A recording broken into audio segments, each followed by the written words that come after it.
There we go.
Oh my goodness, I'm way past 1 minute.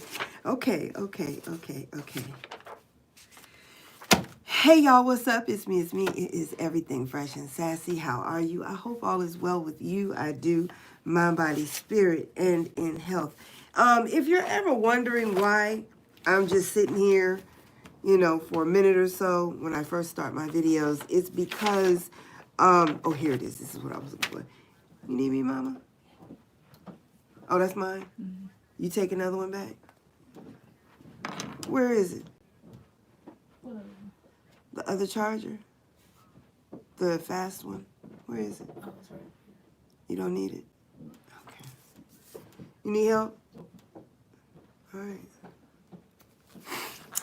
The reason why I pause is because sometimes when you start these YouTube live videos,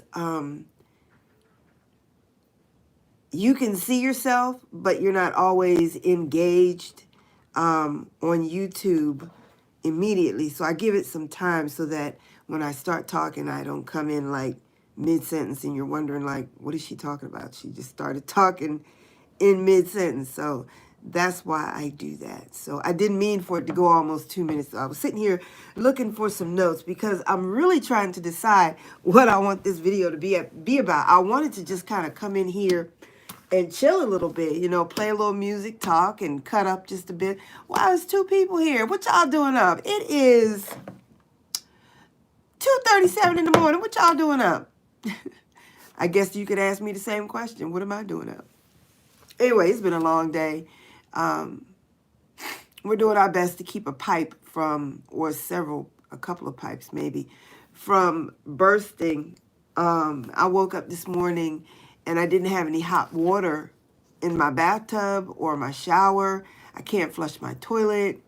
And my daughter has the same thing in her room. She didn't have any hot water in her shower. We got cold water, but we don't have any hot water. But she has no cold water in her shower, no cold water in her sink. She can flush her toilet though, I can't.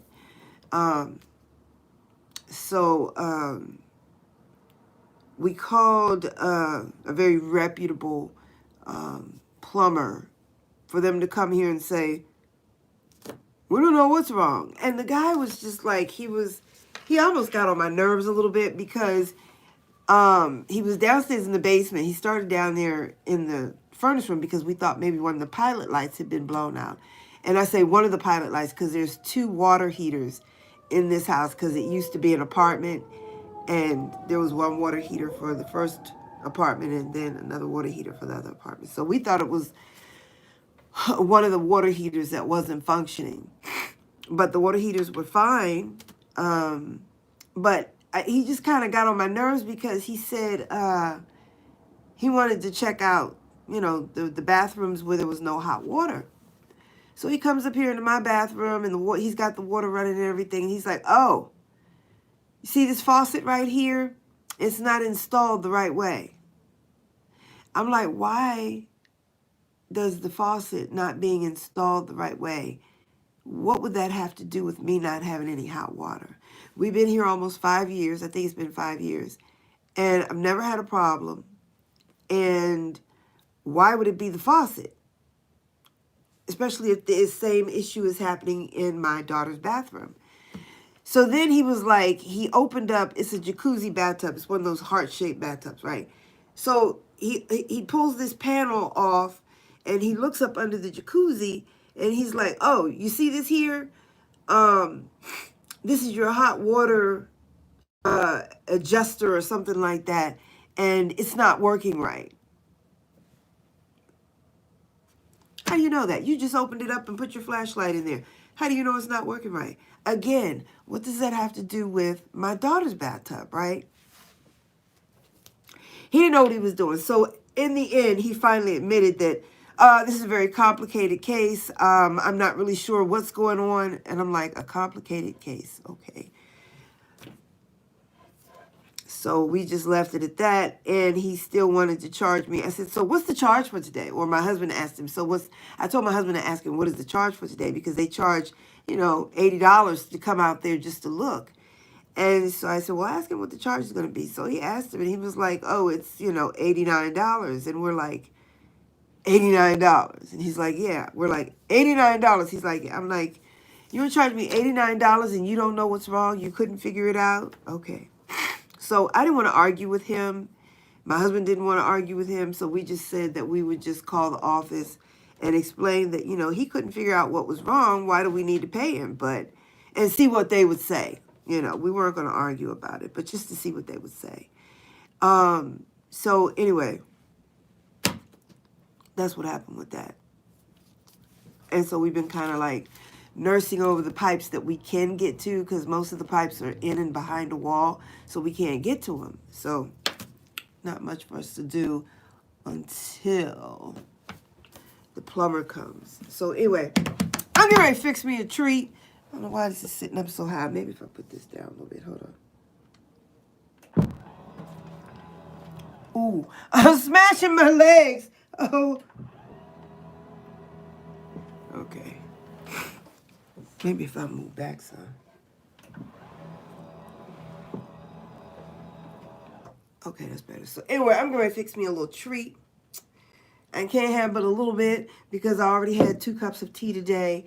I have here, what do I have?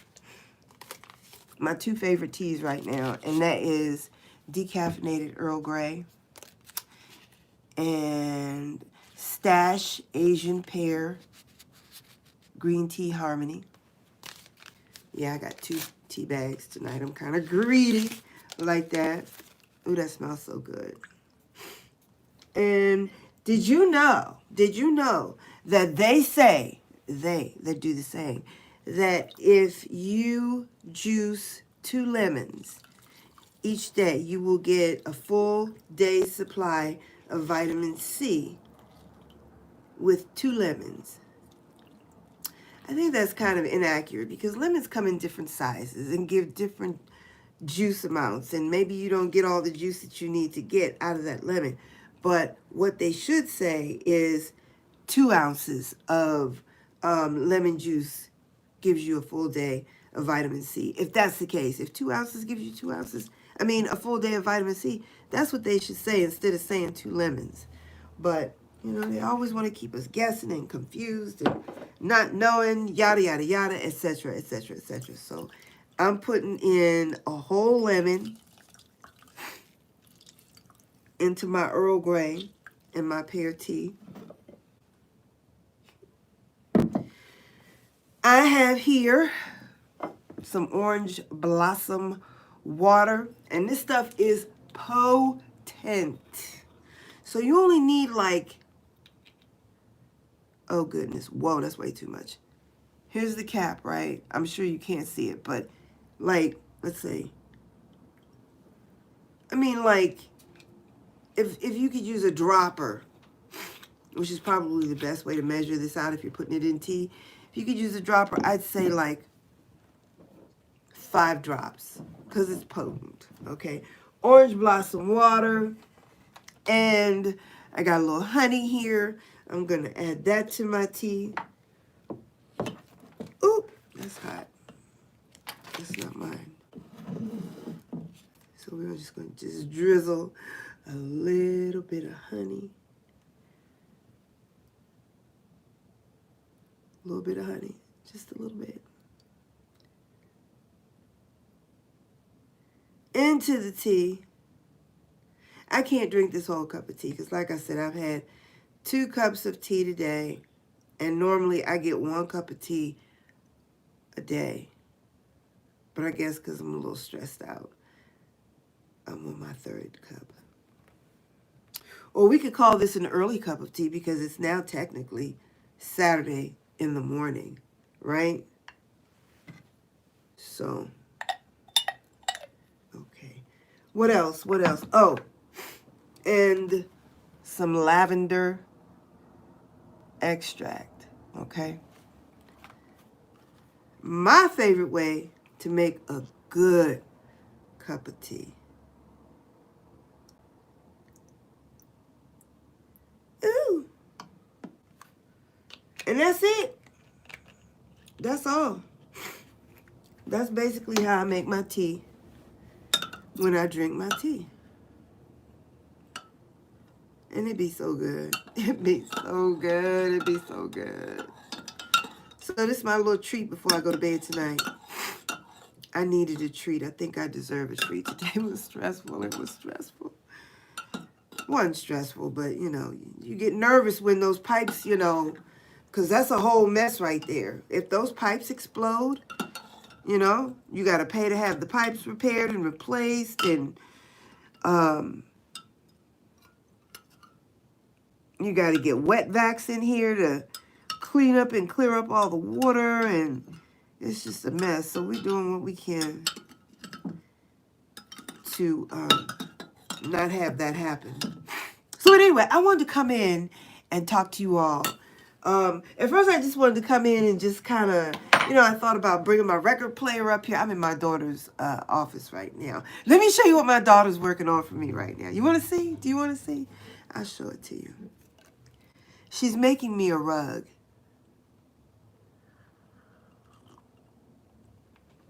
Oh my God, it's so good. It's so good. It's not as hot as I like my tea piping hot.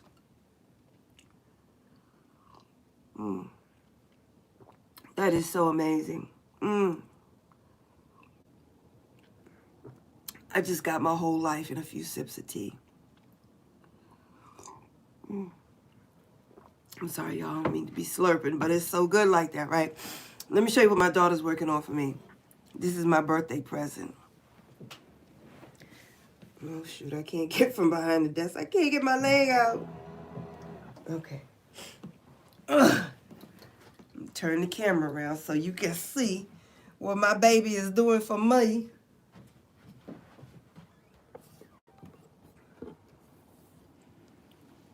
Where is it? There we go, right there. There we go, right there. Hold on. So you can see the bottom of it too, and I can explain. Okay, so this is like a mandala style elephant that she's making for me. This is called tufting, and the fabric that she's using to tuft with is monk cloth. And let me show you, which gun is she using? This is the one that she's using. Let me show you. There's nothing in here, so I can turn it on, I guess. This is the gun she's using to make the, to install the yarn with, right? Turns on right here. Your speed is this little button that turns back and forth right there. And this is how you engage it. And you just squeeze the button. You hold it here, and then you use this right here to kind of turn and guide your way, like if you're doing circles or whatever. So you just kind of, it's hold on.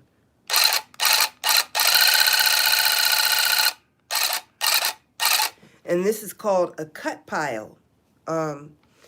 Cut pile means that this is the back of the rug, okay? On the other side, you know, it's like the fibers are sticking up and out on the other side. I could probably show you on another rug that she's done. But this is a cut pile, and then you have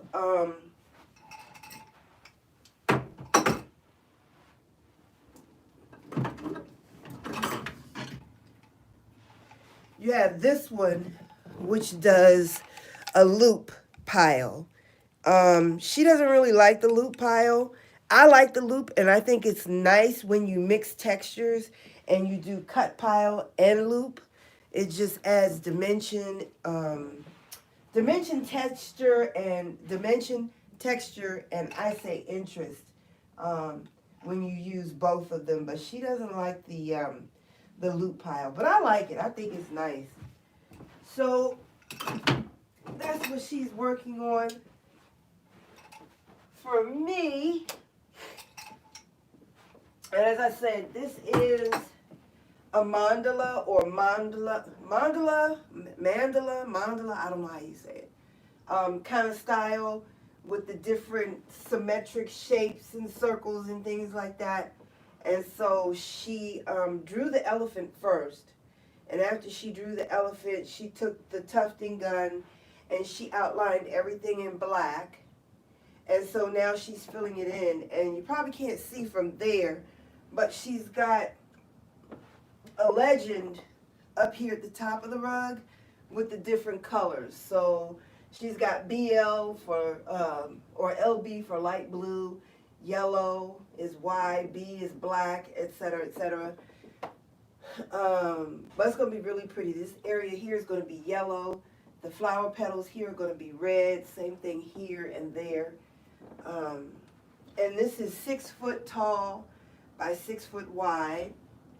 And once it's finished, it'll be turned around and you'll be looking at it from the other side. This is not the side that you'll see when it's done. You'll be looking at the other side.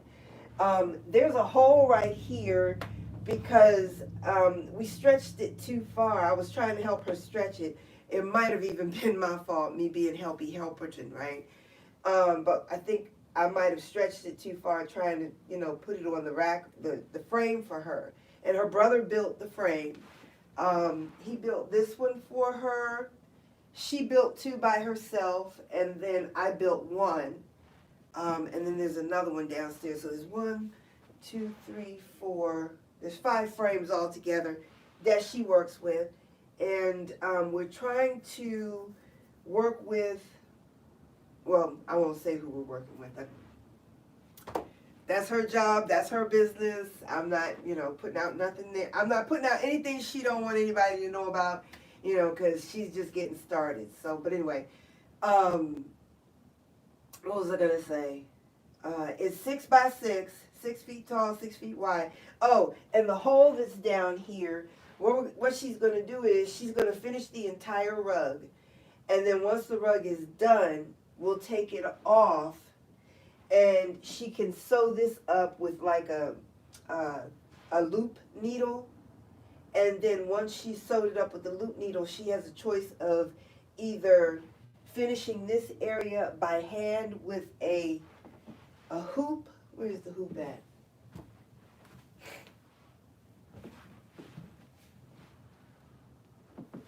Oh, here it is. Oh. She can take this hoop, and what you do is I don't want to open it, but I can. Hold on.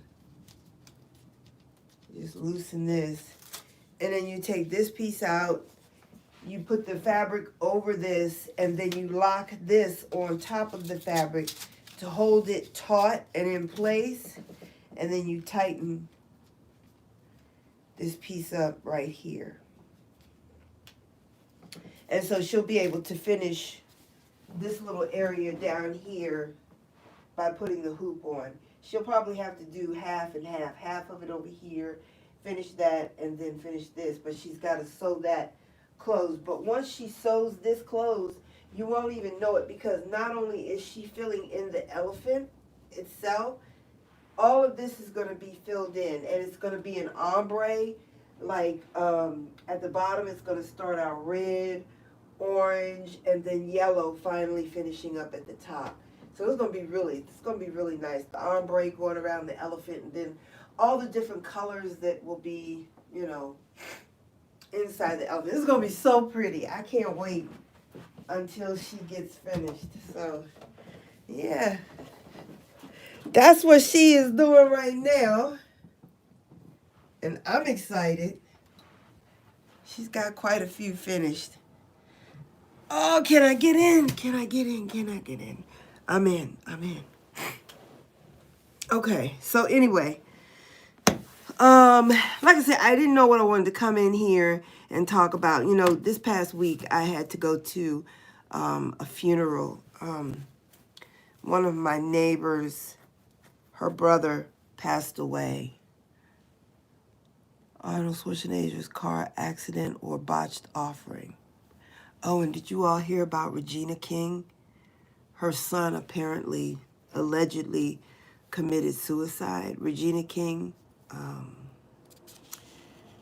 was sad to hear. However he left here, it's just sad either way. But we lost a friend in our neighborhood, and we went to the funeral on Wednesday. And, you know, I got to see a lot of people I haven't seen in, oh my goodness, 30, 40 years, you know. And it was nice to see people that I hadn't seen in a long time. And we didn't get a chance to catch up, you know, because of the occasion. But, you know, we had a chance to, you know, hug each other and say hello and, you know, reminisce about, you know, our friend that we had lost. But I was talking to one of the young ladies that was there, grew up in the house next door to my home. And we just swore we were going to do everything together. We were going to get our first apartment together and, you know, all these things because we, you know, I felt like she was my best friend. But that never happened. We didn't get an apartment together. But we were sitting talking, and she was like, so where are you living at now? And I was telling her, you know, I'm out in Baltimore right now. And she was like, oh, really?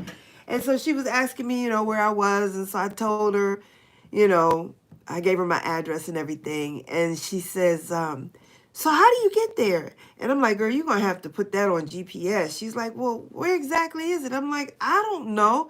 She's like, how long you been living there? I'm like, about almost 5 years. She like, Netherlands.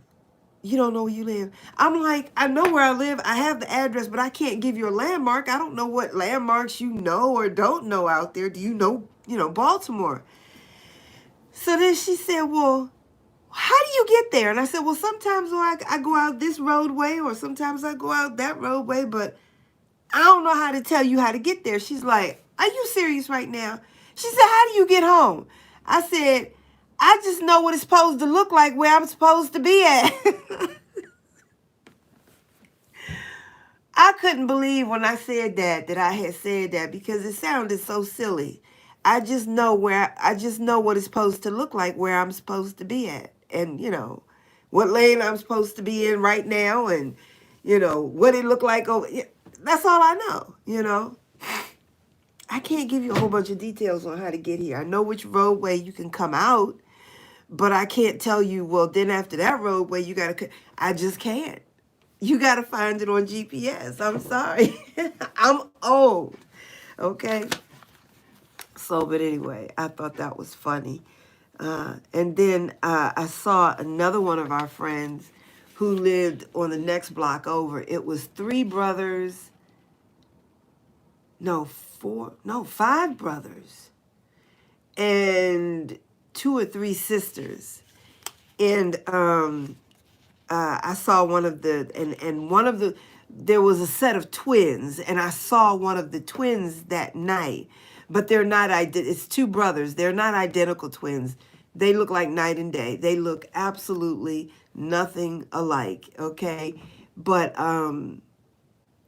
the one thing about their family is that they've all got these light-colored eyes. And the one that I saw, oh my goodness, this guy has to be every bit of 6'6", 6'7". And so I tapped him. I said, hey, how you doing? He's like, who's that? And I said, it's Netherlands. He was like, oh my God. He's 6'6". I'm only 5'7". And he went to put his arms around me like I was a dude. And I'm like, dude, let me go. And you know how when you hug somebody and when you done and it's like, okay, you let go of you let go. I had basically let go of my embrace because he had me all hemmed up like I was a dude. And he's like rocking me back and forth. And I'm like, you really need to let me go, because at this point it was like he was almost hurting me, you know. But it was good to see people. It was really good. And it was odd because everybody's got on these masks, and it's like, you know how you can recognize somebody with the mask on, but it's like I couldn't recognize anybody. And it's probably because I haven't seen a lot of these people in 40 years. You know, I haven't seen these people since I was like 10 years old, 12 years old. So, you know, and you know, it's like people have really changed a lot, you know. Some people I did recognize with their mask on, but it wasn't very many. But anyway, and then, you know, to see, you know, this is a thing, you know, this isn't anything racial, but this is a thing in the Black community. When Black men get together, it's sometimes scary, you know, and it never ceases to scare me when I see Black men get together that haven't seen each other in a long time, because they get together and they be bap, bap, bap, charging up that, man, what's up, bap, bap, charging up the dap, and the next thing you know, they get their arms around each other, and they get to slapping each other's back, and it almost sounds like it's a fight getting ready to break out, and I be scared sometimes. I'm like, y'all getting ready to fight? Do I need to exit the building? Oh boy. But it's nice to see, you know, our men come together and show each other love and be glad to see one another. But it's loud and it's sometimes scary, you know, it's a little intimidating, you know, to see Black men come together. And like I said, they be charging up that dap and giving each other back slaps and hugs. I love to see it, but it's just a little scary. So, but anyway, it was good to see some of my old friends. But anyway, there was some other things that I wanted to talk about. And I wanted to come in, like the video said, and talk about why I'm no longer vegan. But let me just bring this up. I happened to go past Tasha K's channel. And I heard her mention that she has a thyroid issue, because I think it's, let me see. This is my right. So on her, it would be her left. Okay, I think it's the left side of her throat. It's really swollen. And, you know, she talks really loud when she talks. And the louder she talks, the more her neck bulges out. And, you know, I hope she'll give her voice, not that her voice has anything to do with her thyroid, but that she would not speak so loudly, because I think, you know, putting all that pressure on her throat might have some impact on her thyroid. But let me just say this, you know, she talks a lot about people. And I think her endeavor is to be the next Wendy Williams or better in her eyes. I could not watch Wendy Williams, you know, especially after hearing the interview that she did with Bobby Brown's wife. What was her? Whitney Houston. It was just, you know, I know she was being paid a lot of money to ask Whitney a lot of questions she should not have been asking. I mean, just in polite company, there's just certain things that you don't, you know, ask or talk about. And when I heard that interview, I was like, Wendy's kind of a trash person, and all of this for what? Money? That you would speak to another sister this way and embarrass or attempt to embarrass and humiliate her. But Wendy was time enough for her. Wendy knew what she was trying to do, and she let her have it, you know. She let her have it, and rightfully so. And I always felt like, Wendy, you can't keep talking to your sisters and brothers like this. You can't keep treating people like this and not expect to get karma, or have something, I'm not wishing any bad juju or luck or uh, curses from God. I would never do that. But I'm just saying, you can't treat people, just delving into people's lives, saying all kinds of things that, you don't know are true or not, just getting all up in people's business. And for what? Money? For fame and fortune? This is what you do? This is how you have to do it? So I never really liked or appreciated, what she called her job. But they say Wendy is in a wheelchair now, and sometimes she doesn't recognize people. She pulled her clothes off at a party and was doing things to her body in front of people she shouldn't have been doing. And I'm just saying, Tasha, pay attention, okay? Watch what you do for money. Watch what you do for fame. And as far as I'm concerned, it's infamy when you're doing things like that. And you're just sitting around talking about people you know nothing about. And then calling yourself in the name of trying to learn something about those people, where you're just talking about people, and not only talking about people, but engaging with people that you have live and in front of you on your show, and just talking to them crazy, So, I'm thinking to myself, Tasha K, take heed, Just like, I feel like Wendy has gotten some karma for the way she's treated people and talked to people. Tasha, you could be right in the same boat, because from what I see and understand, Wendy Williams is now in a wheelchair and she can't walk.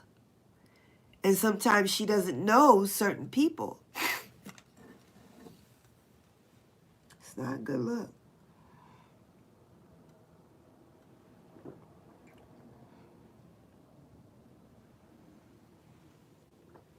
That tea is so good. So anyway, I had another list of things I wanted to talk about, but the title of the video is Why I'm No Longer Vegan. And I think I've already done this video before.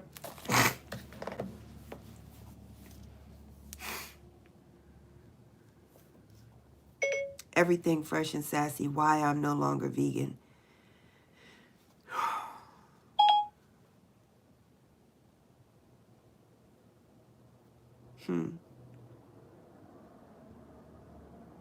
I have a video called Is This Vegan Deterioration? And that video was done 4 years ago. Oh, I see. I was talking, I think this is when my teeth started going bad on me. And I was talking about some dental issues that I was having, and I actually renamed the video, Is This Vegan Deterioration? Because I did not realize. Always truthful, most important. You are always truthful. Oh, thank you so much. Hello, good morning to you. Hi, David. David Wishengrad. How are you? You were always truthful, most important anyway. Oh, thank you. I appreciate that. Yeah, I there were times when things were happening to me and I didn't really know what was happening. And if I'm being honest, I was guessing at why I was going through what I was going through. And it didn't dawn on me until I started seeing other people. Um, I didn't, it didn't dawn on me, and I didn't understand why I was going through what I was going through until I started seeing other people going through the same thing. So, but I have a video called, Is This Vegan Deterioration? I think that's when I was talking about the teeth issues I was having.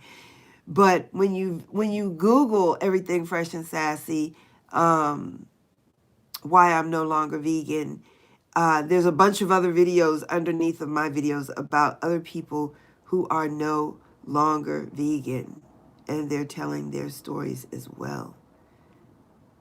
Oh my goodness. There's got to be at least 30 videos under here. But anyway, I'm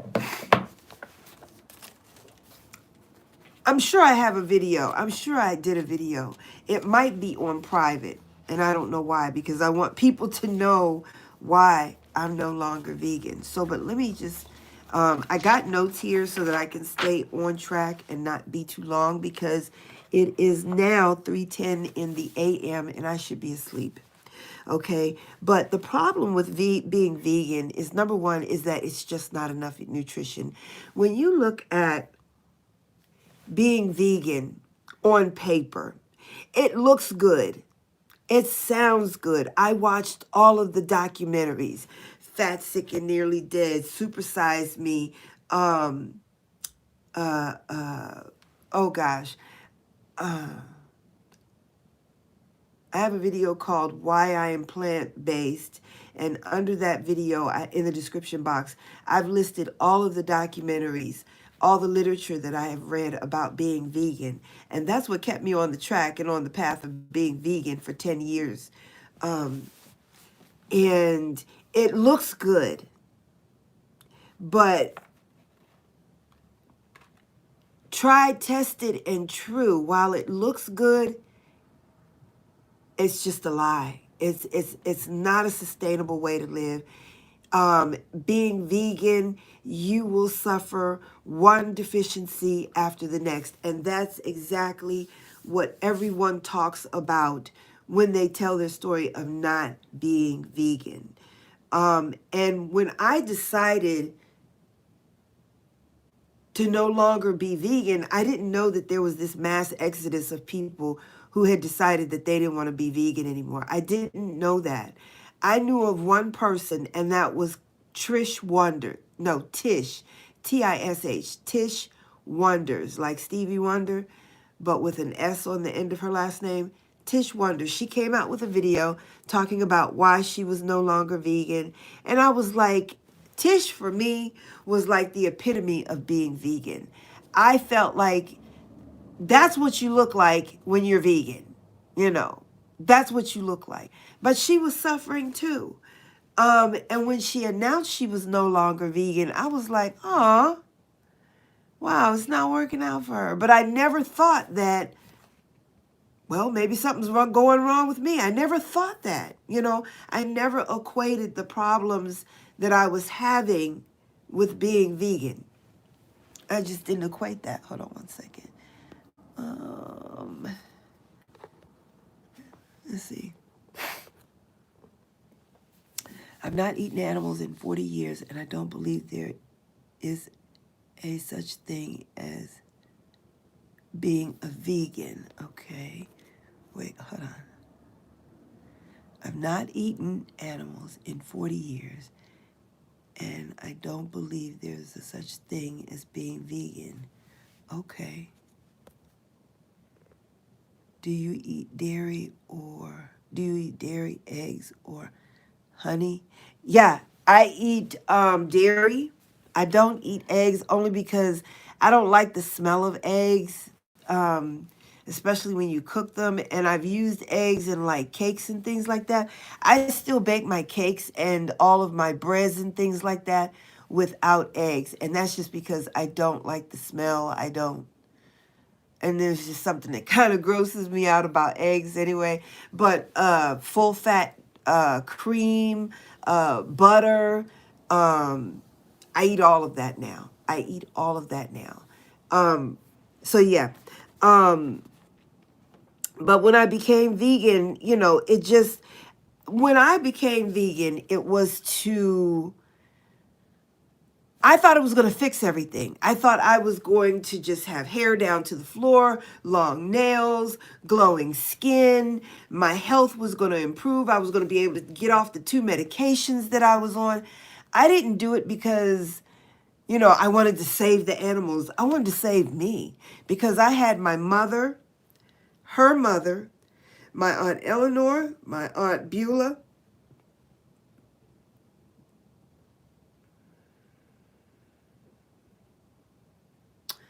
Eleanor, Beulah, my mother, her mother, 4 women on the maternal side of my family all died from cancer. And a lot of people speculate and say, well, it was probably the way they grew up because my dad had a 56-acre tobacco farm where he grew tobacco. But my mom and her sisters weren't responsible for, I don't think they were responsible for picking any of that tobacco. But, a lot of people have been saying, well, it was probably because of the farm that they grew up on, with all that tobacco. I don't know. And so when I became vegan, I thought, well, with the lineage that I have, the history that I have with so many of the women on the maternal side of my family, having had cancer and all passed away from cancer, I said, this will increase my chances of survival in becoming vegan. That was my reason for becoming vegan. And I was taking 2 pills every day for blood pressure. And I said, and if I become vegan, I can get off these blood pressure medicines. I'm going to be healthy. I'm going to be well. I'm going to be lean. I'm going to be strong. And my thought was, I just want to get and stay healthy. That's why I became vegan. These people pushing veganism, for the most part, are all committing fraud. Oh, so like I said, that's why I became vegan, because I wanted to save me. I wasn't thinking about the animals. I was thinking about the animals in the respect that I knew that they were being, hopped up with steroids and antibiotics and secondhand steroids, secondhand antibiotics, could not have such a positive effect on me, I'm sure. And so I didn't want to take those products in for that reason. That's why, that was the concern I had about the animals. And then, people started turning me to particular scriptures, and one scripture in particular is, what is it, Genesis 1:29, where Yahweh says, or God says, he has provided us every, I always got to pull it up because I always say it wrong, and I don't like to misquote his word, because he says we're not supposed to change his word. That's an abomination to him. But hold on, let me tell you what it says very quickly. Come on. Genesis 1:29. That scripture, or I should have put in King James Version. Okay, go. And God said, behold, I have given you every herb-bearing seed, which is upon all the face of the earth, and every tree in which is the fruit of a tree yielding seed. To you it shall be for food. Okay, that's not the KJV. That's not the King James. Here it is. Here's King James. And it says, and God said, behold, I have given you every herb-bearing seed, which is upon the face of all the earth, and every tree in which is the fruit of tree yielding seed. To you it shall be for meat. Here it is. See this last line right here? It says, it shall be for meat. He didn't say that those herbs and, that those green leafy vegetables, he didn't say that let those herbs be your meat. He didn't say let it be your meat. He said let it be for your meat. And then Jesus taught, the apostles to fish. Okay? He didn't teach them to fish just to throw them back into the stream. He taught them to fish so that they would have food to eat. And the Bible tells us what meats we should and should not eat. We should not be eating pork.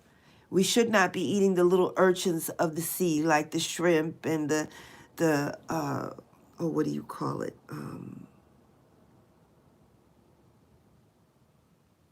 The scallops, the mollusks, and the bottom feeders, the little urchins. And he was saying we should not be eating those things. So he made it very clear in the Bible what he wanted us to eat. And for me, I follow the Bible. Not everybody follows the Bible, and I'm not knocking anybody who doesn't. But if I'm going to follow his word, I'm going to do it to the best of my ability with the things that I know, to follow his word and not change his word.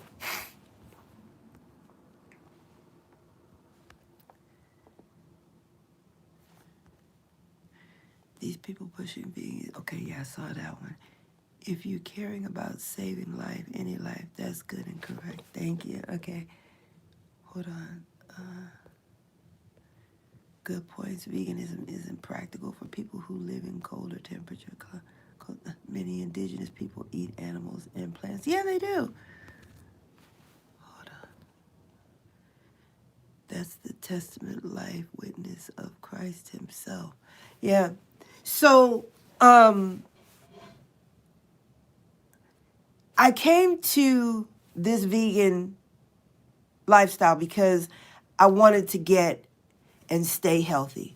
That was my goal. That was it. And I figured if I got healthy, I'd lose the weight. That would be like the prize at the end, me losing the weight. I wasn't concerned about getting down to a size 5 or a size 8. I wasn't concerned about that. I just wanted to be healthy because I'm looking at what my mother, her mother, and her sisters, how they left this world. And it was ugly. It was ugly. It was ugly. And I don't want to see another person leave here like that. It was ugly. So that was my reason for becoming vegan. And I thought it was going to fix everything. And then as time would go on, the next thing I know, I've got deficiencies across the board. I'm sick. I'm weak. I'm tired. My teeth. I have, as a child, as a child, I never had cavities. Not one cavity as a child. I got my first cavity at the age of 23, and that's because I was pregnant and I had developed something called pregnant gingivitis. And after the baby was born, the doctor tried to fill the tooth and it didn't work, or I don't remember what happened. And I just told her, look, it's a molar, it's in the back, nobody will see it, just pull it. That was the first tooth I'd ever had worked on in my mouth ever. And that was the first tooth I ever had pulled. Then after that, I got my wisdom teeth pulled. I got one tooth pulled 1 month. And then the next month, I went back and got the other 3 done on my lunch hour. Went back to my desk with no Tylenol, no Motrin, no nothing. They weren't impacted, and I was fine. From that point, I think I was about 27 when I had my wisdom teeth removed. From 27 up to the age of about 48, not one cavity. And my mother and father were the same way. My mother and father didn't have cavities and fillings and amalgam and, all that stuff that they used to fill teeth with. My mother lost a tooth after radiation treatment from cancer. But I never had cavities as a child. As an adult, I never had cavities. I had that one cavity when I was pregnant, and that was it. When I became vegan, One tooth after the next tooth after the next tooth began to fail, began to crumble out of my mouth while I'm eating, began to get cavities, and it's fortunate for a lot of vegans who had, cavities as children, and a lot of them have a lot of fillings, and those fillings have probably saved them from losing teeth. But I had no fillings in my mouth.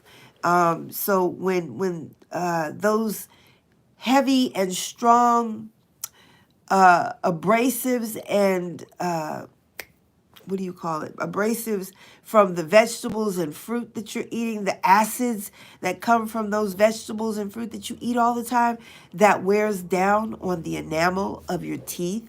Your teeth eventually lose the white enamel and they start to go kind of, you can always tell a vegan's mouth because the collagen around their mouth starts to go, and the plumpness on their around their mouth starts to go. You can always tell a vegan's mouth. Oftentimes their lips will turn. My lips turned black. My lips were black. My lips were, no, they weren't black. They were gray. They were gray.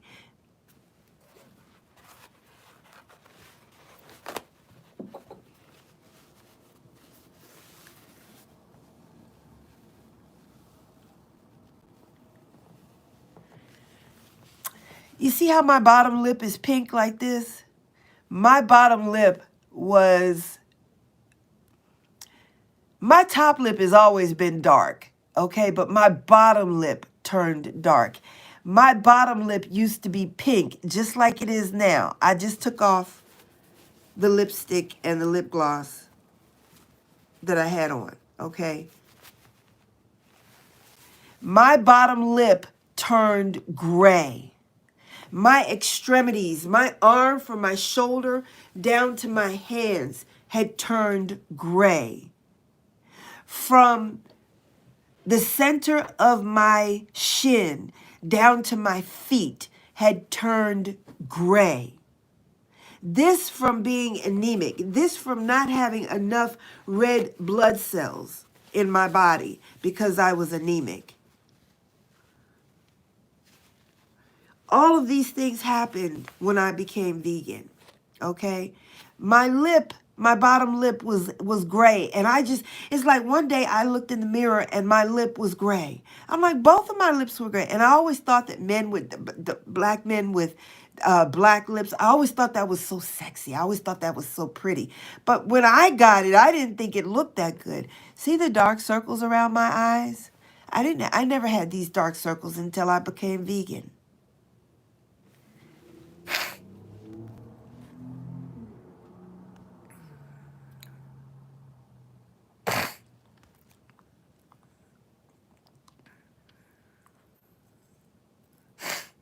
Oh, I definitely love him.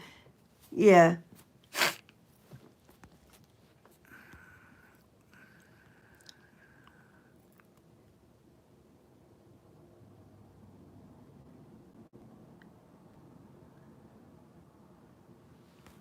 Yeah, I don't think anybody wants to have any type of illness in their body at all, whether it be in the head, the body, wherever. I don't think anybody wants that.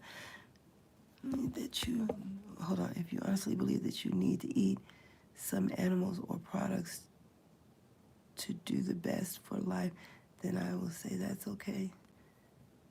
So as long as that is really what it is. I don't smoke. I don't drink. I don't do recreational drugs. I don't do none of that stuff.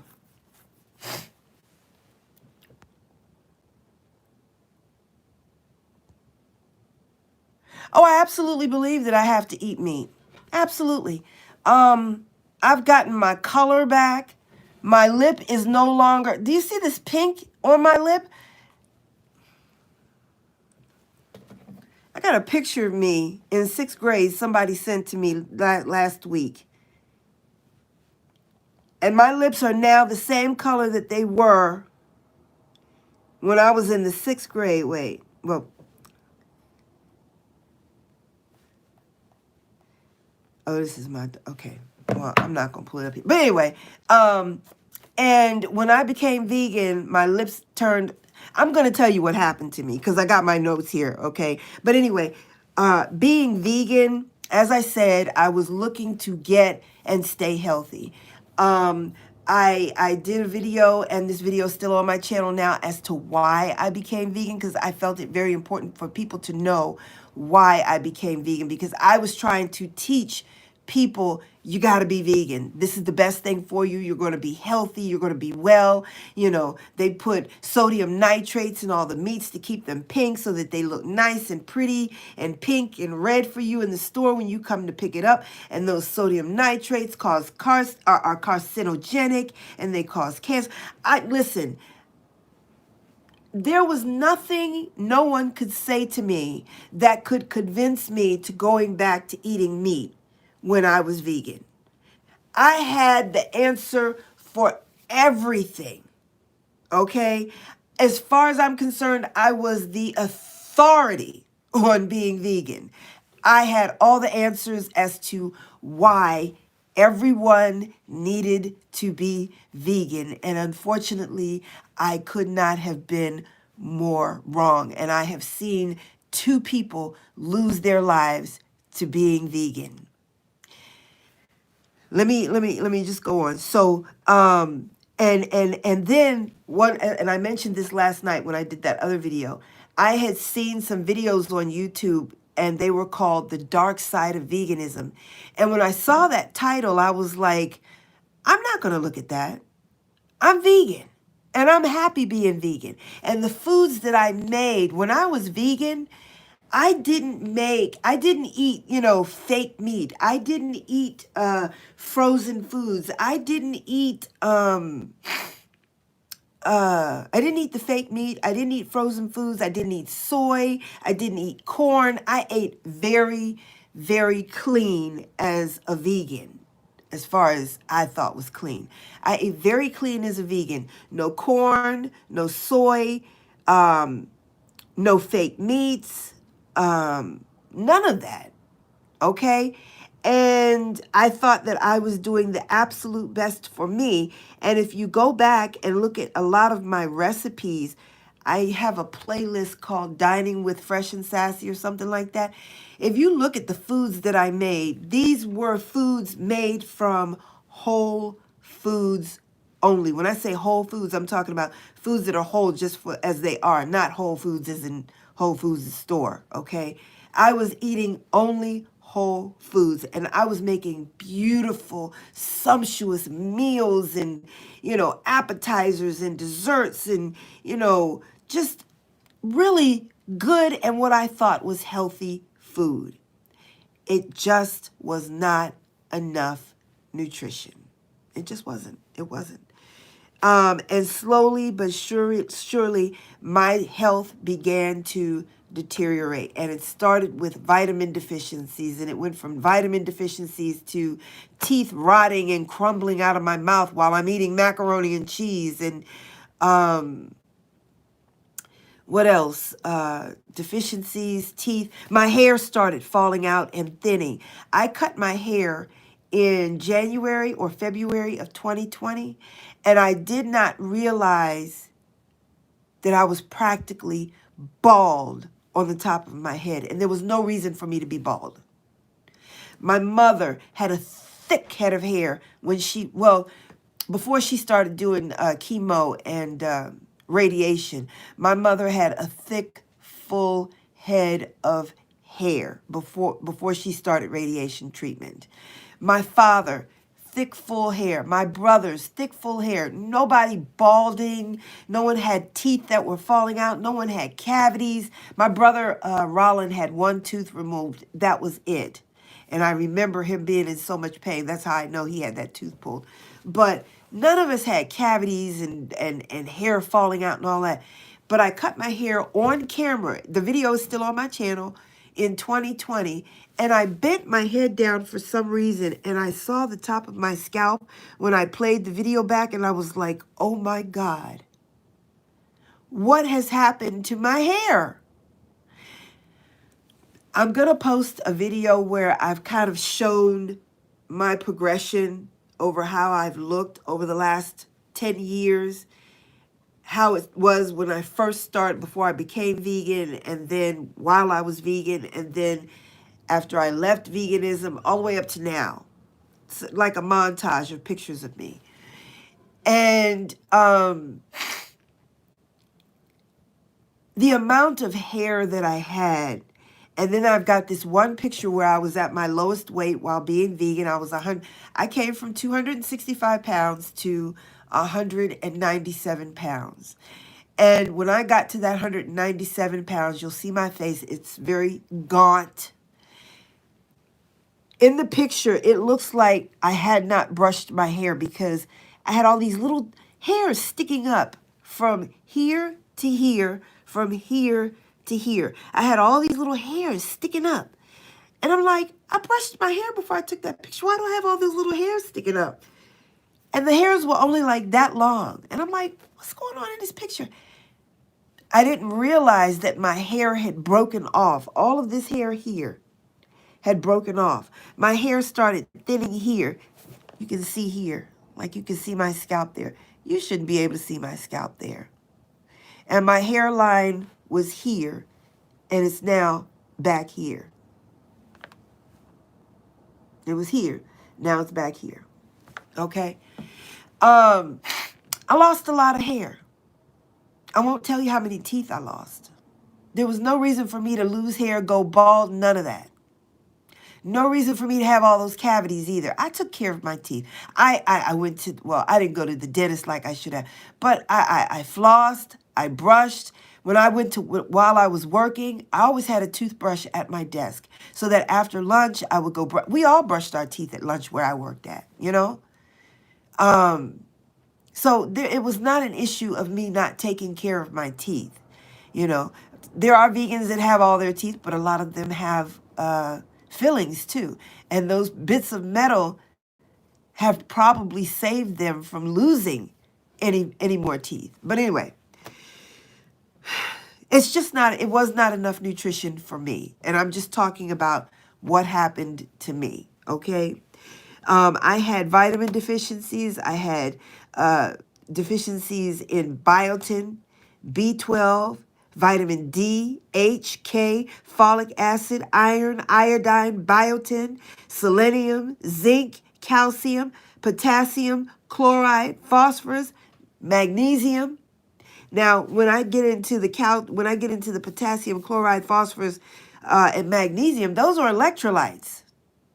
That somehow I was always low. One of those was always low or, you know, deficient in. And when you have deficiencies with magnesium, you're talking about possibly having a heart attack because the muscles don't relax properly. They can seize up on you, okay?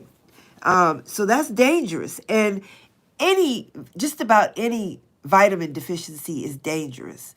My vitamin D level was dangerously low, okay? Your vitamin D level should be between 33 and 77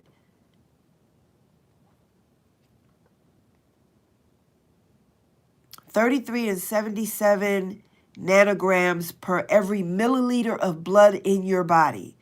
33 to 77 nanograms of vitamin D in your bloodstream for every milliliter of blood in your body.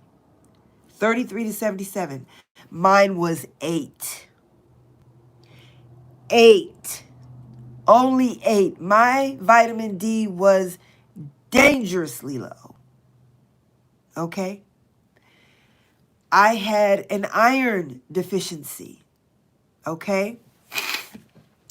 When they test your iron, they test, I think, like four different things. And under each one of those 4 things, I was 1 to 2 points off. Even though it was just 1 or 2 points, I was across the board missing a point or 2 here and there. And when you add that all up, it makes you severely anemic. Okay? And then I started dealing with a little bit of pernicious anemia, where pernicious means where you're taking in the iron, but your body's not absorbing it. So I had to get on a mixture of iron and vitamin C, Vitron C. That's the brand that I use.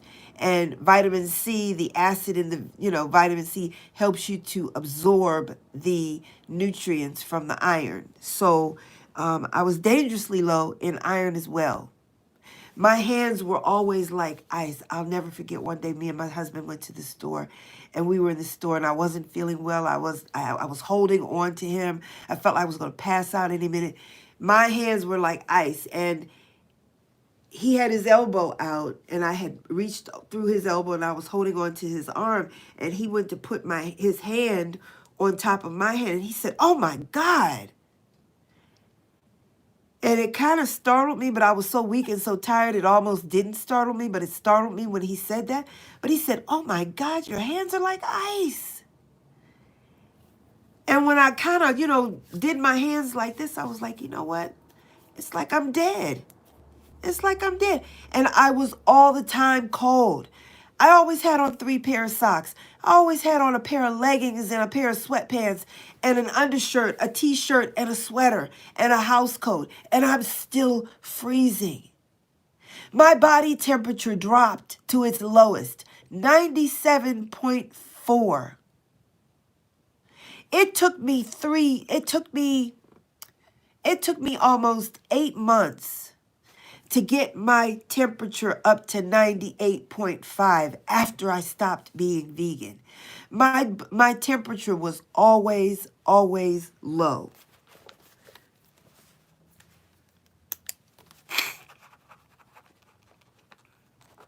My temperature at the lowest was 97.4 or 97.5. Your temperature is supposed to be about 98.6. These are all the things that happened to me while I was vegan. Vitamin deficiencies, my B12 deficiency, okay? And there were people who were saying, she's fat, she's not really vegan because she's still fat, she's got to be eating meat. The first telltale sign that someone is vegan is a low B12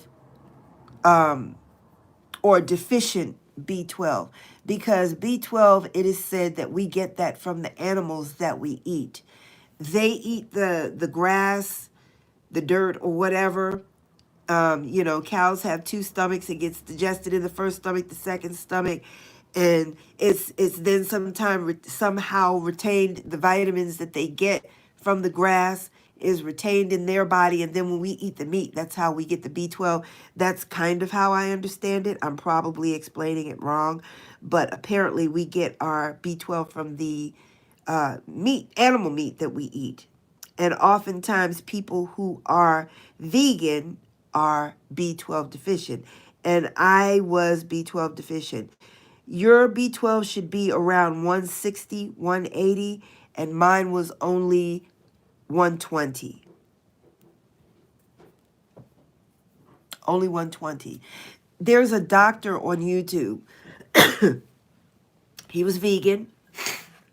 They had put him in a hospice home because he had the symptoms of MS, multiple sclerosis. He was in a fetal position and wearing a diaper. And they had him in not a nursing home, a hospice home, waiting for him to die. And one of his doctor friends said, "Look, I want to run some more tests on you. I can't let you go. I can't believe that this is happening. This just happened and we don't understand or know why." And so they did a vitamin panel on him and found out his B12 was very, very low. His B12 was like 60. And your B12 should be at least 160 to 800. His B12 was 60. They started him on a B12 regimen, and the next thing you know, in the next 2 weeks, he's out of the diaper, he's out of the hospice home, he's out of the fetal position, he's up and walking and, like he should have been. And to think his family had him in a hospice. They were waiting for him to die. They didn't know it was a B12 deficiency. That B12 deficiency almost took that man out of here. And had it not have been for his doctor friend, I have a video on my channel about my B12 deficiency, And in the description box and in the video as well, I talk about the doctor, his name, and the name of the video. I don't remember the name of the video or the doctor right off the top of my head. But they had that man in a hospice home, and he was on the verge of dying. They were waiting for him to die in the hospice home. Dr. B12 deficiency.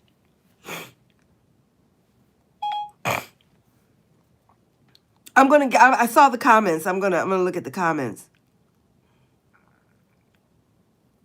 Is this it, Dr. Derek Hudnick?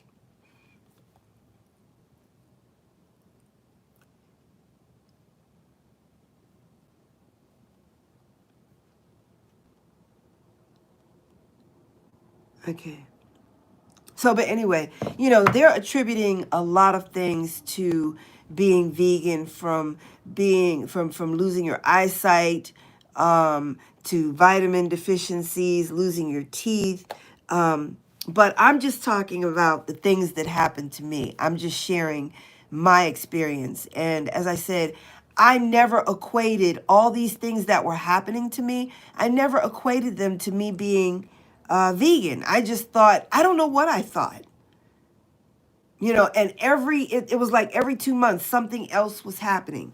But anyway, I had all these vitamin deficiencies: B, D, H, K, folic acid, iron, iodine, biotin, B12, selenium, zinc, C. I'm sorry, C was not in shortage. Calcium, potassium, chloride, phosphorus, sodium, magnesium. All of these deficiencies. And let me say something about these deficiencies. Vitamin deficiencies can be lethal. They can be deadly. When we try to correct these deficiencies, oftentimes we don't know what to take to correct the deficiencies. What do you mean you don't know what to take? If the doctor tells you you're vitamin D deficient, then you go out and you get some vitamin D and you take it. Not that easy. Okay? The doctor tells you you're vitamin D deficient. How deficient are you? You don't know unless you look at the test, because oftentimes they're just going to tell you, well, you got a little deficiency here. Just get some vitamin D and take that. And that's what they tell you. That's what I was told. Get some vitamin D and take it. I was even told the brand to get. He also told me the milligram to get, or the IUs to get. That's what he told me. Okay. But oftentimes the doctors just say, oh, just pick up some vitamin D and take that. Well, how long do you take it? Do I take it for 365 days a year? No. Do I take 1,000 milligrams, or do I take 10,000 milligrams? Do I take 50 micrograms, or do I take 100 micrograms? Because there's a difference between IU, milligram, microgram. How much do I take? And you walk into the vitamin store and there's dozens of different types of vitamin D, dozens of doses you can take it and buy it in. And oftentimes when you're recommended that you need to take these things, the doctors don't know. And I'm just telling you my experience. I asked my doctor, well, how much of this B12 do I need to take? And he was, I don't know if it was B12 or D, but one of the vitamins I was short on, I think it was the iron. And I was like, well, how much do I take? And he was like, well, I'm not really sure. And I'm like, well, can we find out? And he was like, yeah, I'll ask one of my colleagues and I'll get back to you. No one ever called me. And what I'm trying to say is that having a deficiency is dangerous, but what can be even more dangerous is taking those vitamins and not knowing the dosing to take it in, okay? Taking too much, taking it for too long. I took iron for too long. I didn't know, I thought I was supposed to take it, every day. I didn't know I was supposed to stop after 30 days, a week. I didn't know. And I ended up having to go have a procedure where they had to take some of my blood from me to help release some of the iron that I was holding on to. Okay? Because the thing about iron, it's not water soluble. Iron will build up in your liver and you'll become toxic. It's not like vitamin C, where you take vitamin C today and tomorrow it's gone. You got to take it again. It's water soluble. You would urinate the vitamin C out. Let me go here. Let's see. Let's see. Where did I leave off?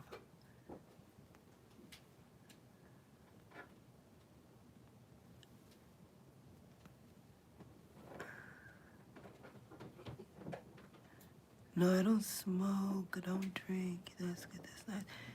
David, are you vegan, plant-based? If so, why? Yeah, it's about life's importance or the reason it's not valid. Lots of people have excellent bodies by appearance that have sickness in the head. Yeah, that's true. So you do it for well-being of animals, not debating, just asking. Amar, 1 second, listening. I remember that hair cutting video you did. Did you see that, Amar? When I cut my hair, I didn't know that I was bald in the top of my head like that until after I watched the video. I was mortified. I didn't know. I would not have cut my hair on camera if I had it. That was so embarrassing. I didn't know I had lost that much hair. The reason why I avoid eating animals and their products is that when it was presented to me, I could not see that person called Jesus killing animals for needless reasons. Well, Jesus taught the apostles to fish to feed them so that they would know how to feed themselves. And so it's not needless. We all have to eat. Animals have to eat.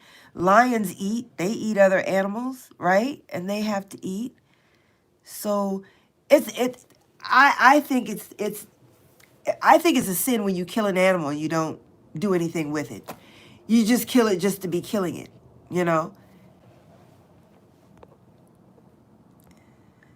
It's been a huge argument for a long time. I don't like arguing, I really don't. Yeah, I know. I don't want to argue either. It's real easy to miss vitamins unless you get it right. I've heard many stories, and it's like hers over the years. Some looked me up years later and said I was actually right. Then I would say a person cannot ever be right. Only most important. Just imagine how many nutritional deficiencies are misdiagnosed. Yeah! That's so true. Just imagine how many nutritional deficiencies are misdiagnosed as other diseases and how those illnesses could have been helped had they have known. And this is why I tell people, you have got to ask your doctor to give you a vitamin panel on your next blood work, lab work, because oftentimes they'll tell you, well, it's very expensive. And I had to tell my doctor, I didn't ask about expense. I asked you if you could write me a prescription so that I can get all my vitamins checked. And then I said, I want everything checked from A to Z. All my vitamins checked from A to Z. And then when I got the results back, there were still vitamins that were missing that weren't checked. You know what I'm saying? But I finally got one done where everything was listed. So I was glad about that. But, you know, I often wonder about that. What if some type of sickness somebody has is actually a deficiency and could have been fixed with just some vitamins? You know what I'm saying? I always think about that. Always, that's so true. I always think about that. You're right about that. Wait, hold on. Yeah, I appreciate you wanting advice for the betterment of life. So I think mental health starts there. Again, if only for life, never because it's our opinion. Yeah. Hey, Queen of Weaves, how are you? Oh my God. Long time no see. I'm sorry for yelling. I haven't seen Queen of Weaves in a minute. How you doing, sis? Good morning. Glad to catch you live. See, you're out here educating us as always. Oh, thank you. Even more dangerous is claiming to understand logic without having a personal verify. Those called junk science. It's difficult and hard to discuss for general public. I saw it too. I remember now. I agree. I've heard it all before. People don't need to eat animals if they have access to a general supermarket. If they mess up, it's their fault. They are causing their own failure. Yes, you have to press some doctors because they will give you a runaround about price. Or, yeah, they always bring up that thing about insurance. Well, your insurance is not going to cover it. Okay, I'll cover it. Just let me have the prescription so I can get my blood work done. I have things to do. Take care, people. Godspeed. Okay, David, thank you for stopping by. I appreciate it. Thank you, Queen of Weaves. Thank you. So yeah, I think I could manage my health pretty well as long as I was able to look at my lab work, 2-3 times a year and be able to say,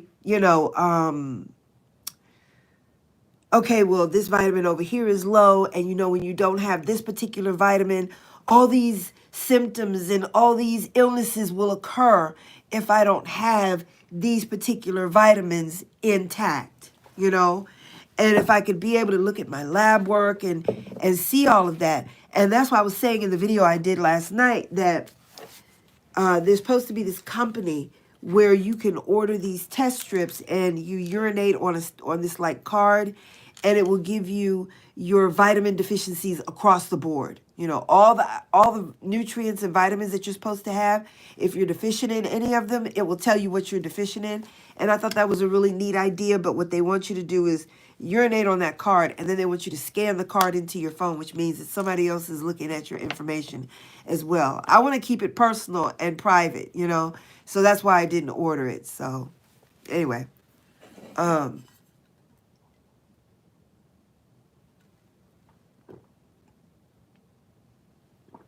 excuse me.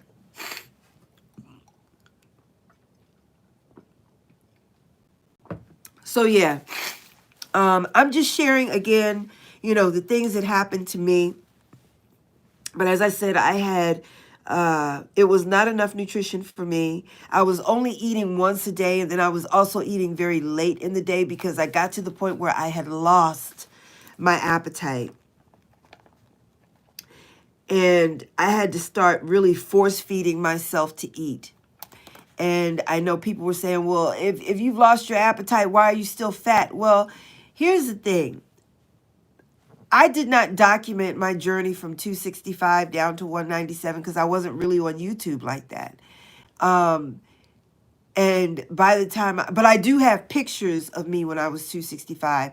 And, people saw me when I was a lot smaller. But what was the point I was trying to make? That's another issue. Hold on, I'm just making a note. Excuse me. I lost my train of thought. All right, well, let me just go on. It'll come back to me, I'm sure. But I had all these nutritional deficiencies. My hair was falling out. My teeth were crumbling, and cavities riddled my teeth. And I never had cavities like that before in my life. Not as a child, not as a teenager, not as a young adult. And up until the age of 49 when I started having these dental issues. And one tooth after another just started to fail.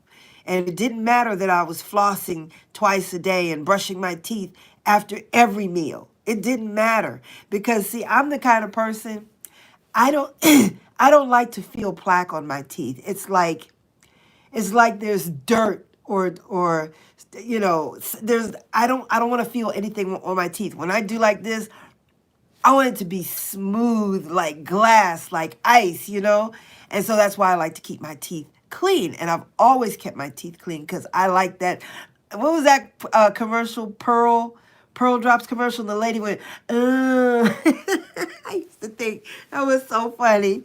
But I like that feeling. So I always had a thing about, I always felt like my hair, like there was hair growing on my teeth. I know that sounds gross, but it always felt like there was hair growing on my teeth if I didn't keep my teeth clean. So I had a thing about brushing my teeth and flossing my teeth and, all of that. And it didn't matter. When I became vegan, it did not matter. And it's not funny, but it did not matter. It did not help me.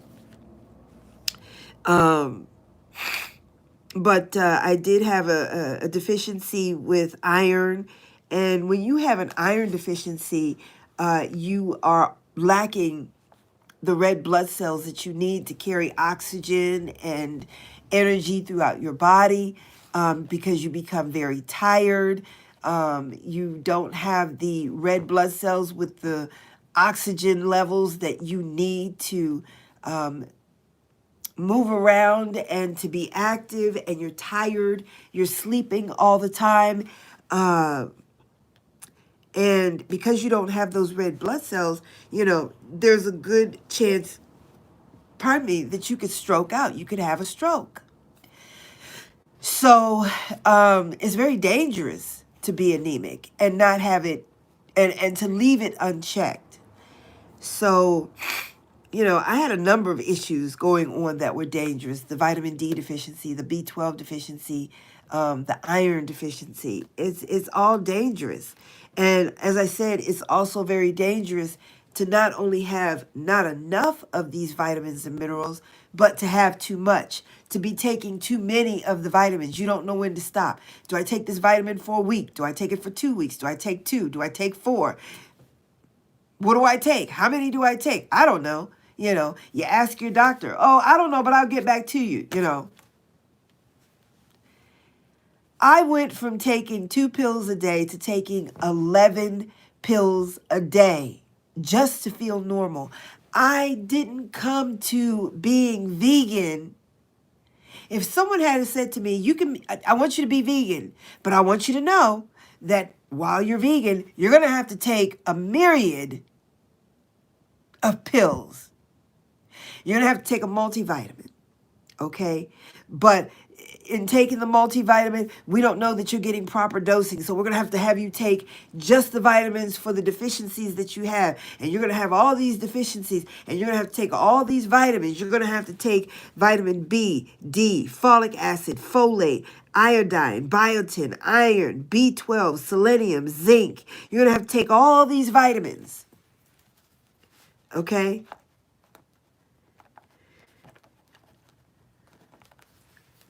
You're going to have to take all these vitamins. If someone had told me I was going to have to take all these supplements to be vegan, I'd have been like, that's not what I came here for. That's not what I signed up for. I signed up for health and well-being. I signed up to get healthy. And if I'm taking all these supplements, I can't possibly be healthy. And you cannot lose weight if you're not healthy. I just heard one of the doctors talking about that. And he said, if you're not healthy, you can't lose weight.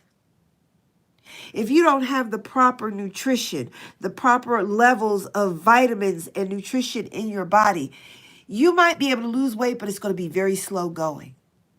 It's going to take a long time. It's going to be difficult.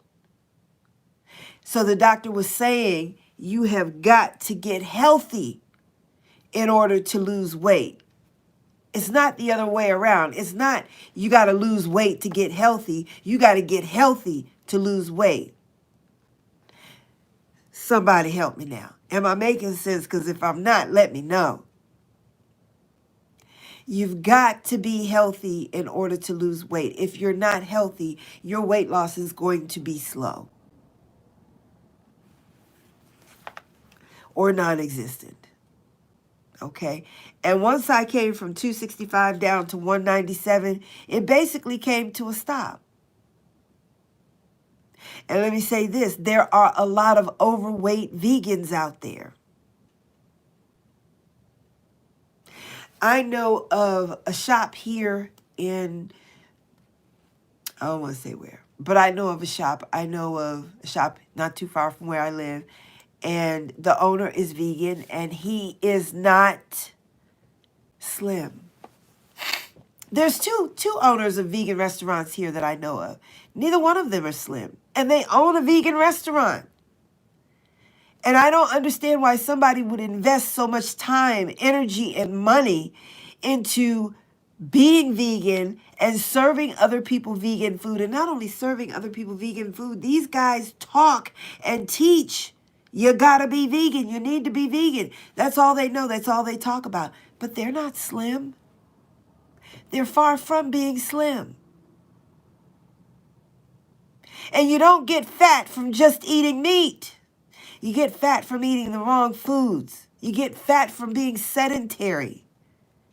You get fat because your body is not healthy. If your body is low on vitamin D, if your body is low on B12, and your body is low on iron, you are one tired mess.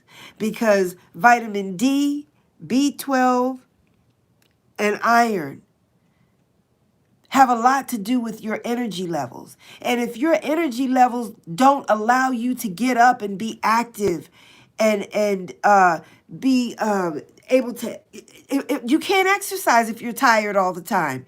You can't exercise if you're freezing cold all the time. Your hands are like ice. Your feet are like ice. Your lips are gray, purple, and blue. You're sick. You're not well. If you saw somebody laid up in the hospital with blue fingernails and blue, what do you call that, cyanotic? Blue lips, blue fingernails, low B12, low iron, low vitamin D, do you think that person can get up and feel like wanting to do some exercising with all these deficiencies? Those are 3 major deficiencies that will kill you. And oftentimes I was in bed and feeling quite sick. But you know, people who aren't educated in these things but want to teach you about being vegan, you know, will come here and say, well, you can't listen to this one over here. You know, she says she's not eating meat, but we know she's eating meat because she's still fat. And they couldn't be further from the truth. They're wrong. They don't know my story. They don't know my walk. They don't know what I do over here because ain't nobody from YouTube ever been to my house. Ain't nobody from YouTube ever sat and had grapefruit with me and spent an hour talking to me to find out anything about me. But you know, these people will come here and they will clown you, attempt to clown you, but they only playing themselves. I'm going somewhere, and I really don't want to go there, but I'm going somewhere right now. You know, but they'll attempt to come on here and clown you, but they're really playing themselves because it just shows their lack of knowledge. Whether it be their lack of knowledge about whoever they're talking about or the subject matter at hand.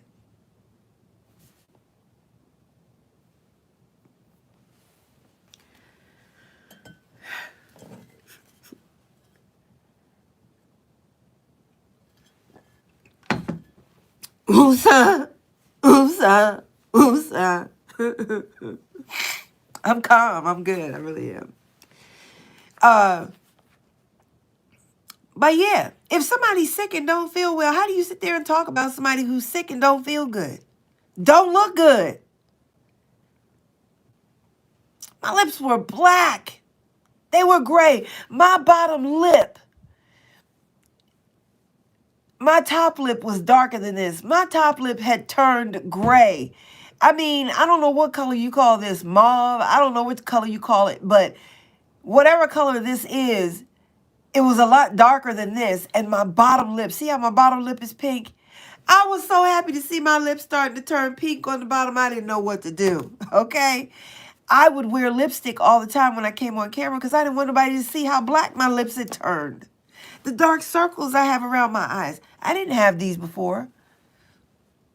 Okay, y'all, I'm going to fix this. I'm going to fix it today. I am, because I know it looks crazy. So, anyway,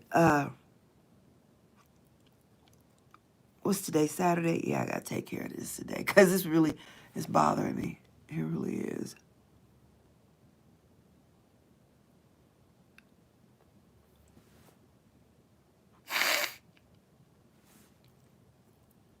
Sorry. Okay. Stop clowning. Anyway, I had a lot of deficiencies. I lost a lot of teeth. I lost a lot of hair. I had issues with absorption of nutrition. But my diet was good. The food that I ate was beautiful. It was wonderful, but it was not helping me. It had no sustainable nutritional value. It had some, but it wasn't enough. It was not enough.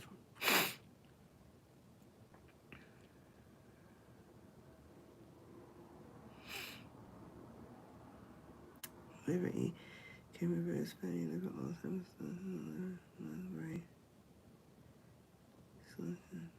Oh, you know what else I had?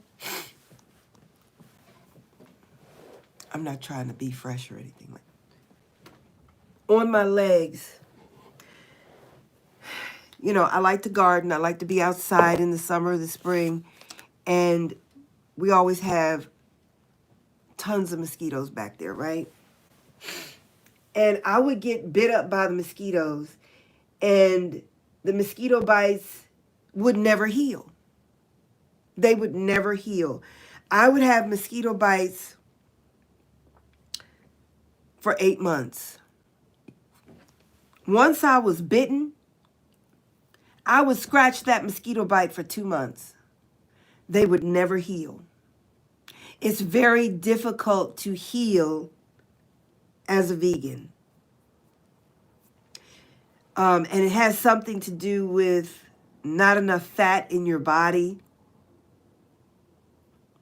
I'm not going to try and talk about it because I really don't understand the underpinnings, the workings of how, you know, the fat helps you to heal. But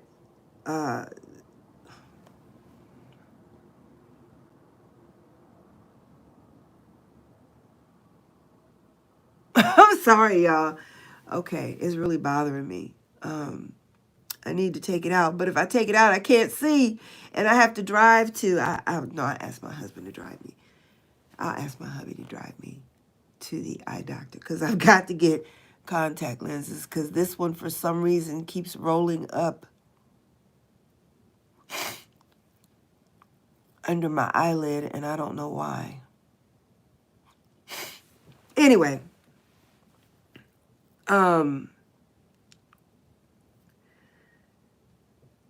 also wanted to share with you some of the ailments that I came across while I was vegan. They thought that I had, either they thought I had prediabetes or I had prediabetes, but once I figured out what was going on and I got off the vegan diet and started eating meat again, that prediabetes diagnosis went away from me. They had tested my blood, and you know, you're supposed to be below 100 when it comes to your sugar level. And I believe my sugar level was at like 116 after 24 hours of fasting. No, 12 hours of fasting, excuse me. And so they were saying that I was pre-diabetic with a sugar level of 112. You're supposed to be below 100. So then they wanted to do an A1C test, and I think you're supposed to be below 6. And I was at like 6.2. So they were saying that I was pre-diabetic, so I had to go back and get the A1C. And I know a lot of doctors don't like the A1C testing. And I don't remember the reasoning why, but I listened to Dr. Berg explain it, and it made sense why they don't like, some doctors don't like the A1C testing. I don't like it. I want to just see my numbers. Am I below 100 or am I above 100? That's what I want to know, and I want to know exactly what my number is. But anyway, they had said something about me being pre-diabetic. Nobody in my family has ever had diabetes. Not my mother, my father. None of my mother's sisters were diabetic. My grandmother wasn't diabetic. My dad was. So why, after being vegan for 10 years, are they telling me that I'm pre-diabetic and that it could lead to diabetes if I don't change my diet, whatever that was? And I'm telling them, look, I'm vegan. You know, this is what I eat. Go to my YouTube channel. You can see the foods that I make. You can see the foods that I eat. You know?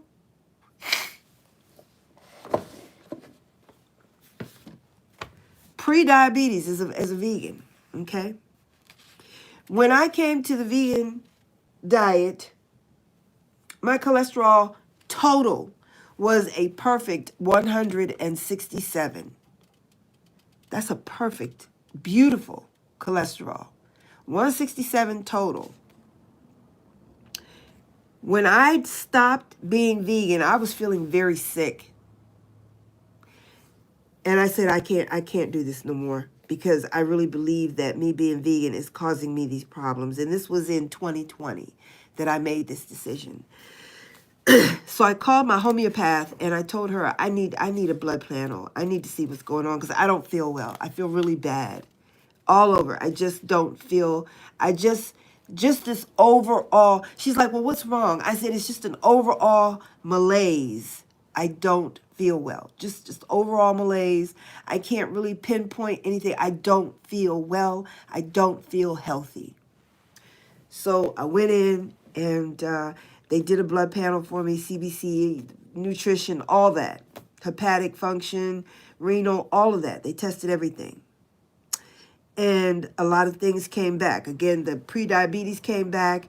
And then my perfect number of 167 for my cholesterol had gone to 201. Your cholesterol should be below 200. Suddenly now, not suddenly, but after 10 years of being vegan, now my cholesterol is 201. You're supposed to be below 200. Mine was 167 when I started. Now it's 201. How does it get to 201? I'm not eating any meat. I'm not eating any animal fat. What are you telling me? I'm not doing any saturated fats. You know, I'm taking in my medium chain triglycerides like I'm supposed to. What are you telling me? How are you telling me that now my cholesterol is 201? So I tried to explain it away, and I said, well, actually what it is that my good number, my HDL, has gone up really high, and that's good. My LDL number went up a little bit, but the two of them together took me to 201. That sounds okay. But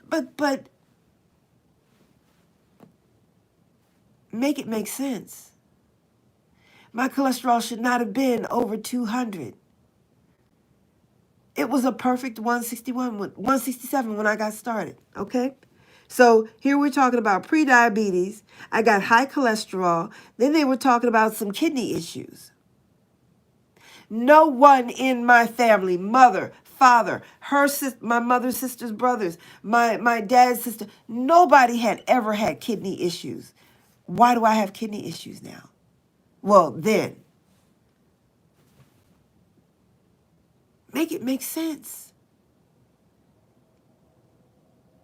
I know of two people who used to be on YouTube who are no longer here with us, who died of kidney issues. And they both thought they were going to fix their kidney issues with the vegan diet. They're no longer here.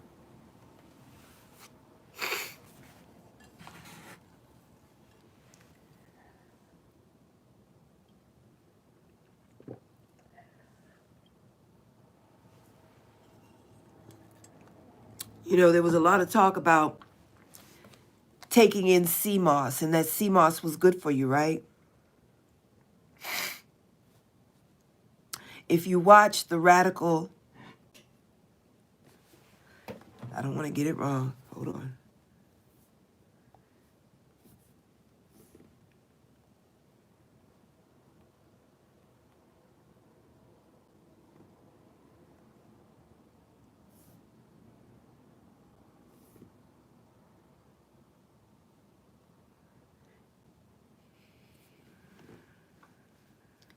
If you watch the radical sister, you know what's going on in the ocean. She talks about it regularly. And I can't help but to believe what she says. And if you know what's going on in the ocean, you would not want to be taking in any sea moss from the ocean. And I know at least one of these YouTubers, at the recommendation of, you know, others who were vegan, was taking in that sea moss as well. And she had kidney issues. as a vegan? Why would anybody have kidney issues as a vegan? Yes, I know people are going to get sick even though they're vegan. Yeah, I know that. Vegans are going to catch cold. Vegans are going to catch the flu or whatever's out there, whatever bug is out there. You know, they're going to get sick like everybody else. But why would you have kidney issues? Why would you have issues with cholesterol as a vegan? Why would you have issues with diabetes as a vegan? But, you know, that I could probably understand because I know a lot of vegans who do a lot of junk eating. Potato chips, cakes, pies, cookies, store-bought ho-hos and ding-dongs and Little Debbie's and all that because they say that's vegan. Eating Captain Crunch cereal. You know, I never ate, to this day I don't eat store-bought boxed cereals. The only boxed cereal I will buy is the old-fashioned oatmeal or the cream of wheat, the old-fashioned cream of wheat. I'm not talking about none of that instant oatmeal. I won't buy that instant oatmeal. I won't buy the instant cream of wheat. Okay? But, you know, I know a lot of people who are vegan or claim to be vegan, and they eat a lot of junk food. Potato chips, candy, popcorn. You know, popcorn is not good for you. People say, oh, but it's so light and airy. There's really nothing to it. It's no problem. It's a lot of sugar, and it's empty calories. But anyway, so the issues people can have are prediabetes. I had that. High cholesterol. I had that. There was some talk about some kidney disease. I had that. Okay. I've gone back and gotten my labs done, and so far the kidneys look better and look good. The bun and the creatine levels are now where they should be. My cholesterol, I don't remember if my cholesterol had gotten back down to normal again. It's time for me to get that lab work done again. But I'm one of the few vegans that will come on here and share my lab work with you. Okay? There's 2 instances where I have shared my lab work here on YouTube while I was vegan. I don't have any problem doing that. But, you know, you have vegans that come on here and push this vegan lifestyle, and they have never once and probably never will post their lab results.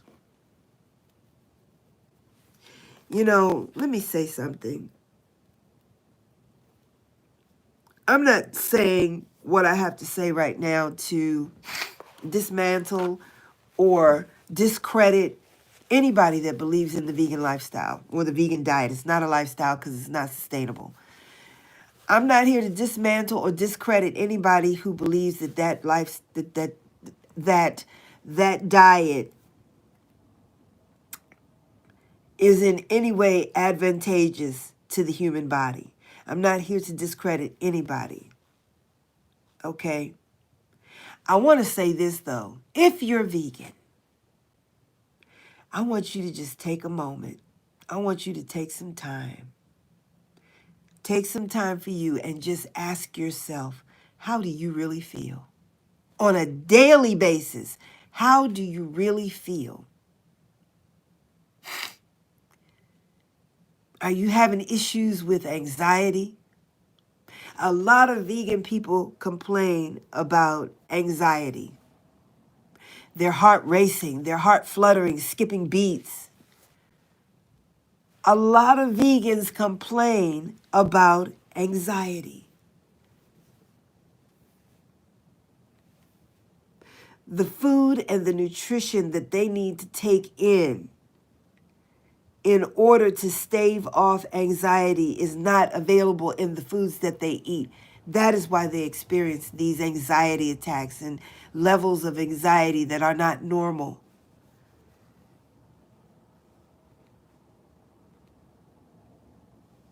You will hear a lot of vegans talking about, you know, how they have anxiety attacks.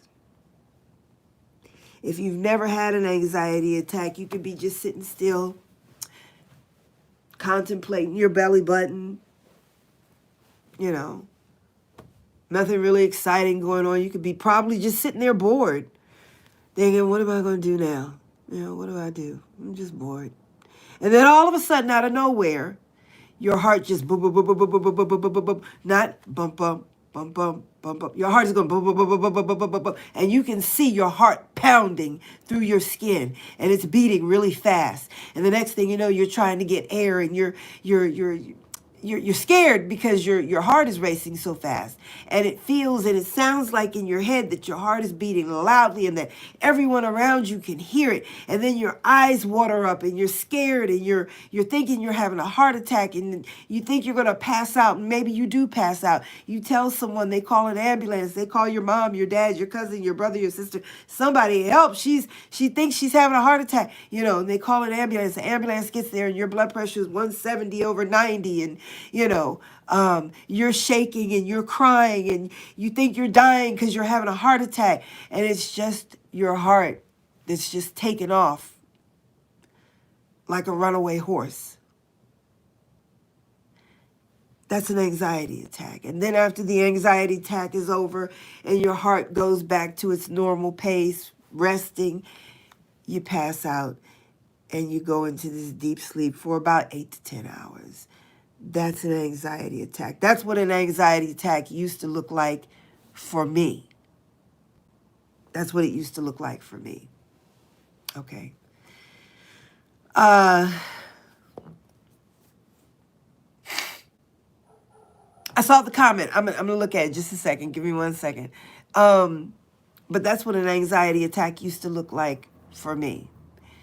And I think a lot of people will attest to the same thing. But what I was saying was, if you're vegan, I just want you to stop and think. Just stop. Give yourself some time and just think. How do you really feel? Do you always feel anxious and anxiety?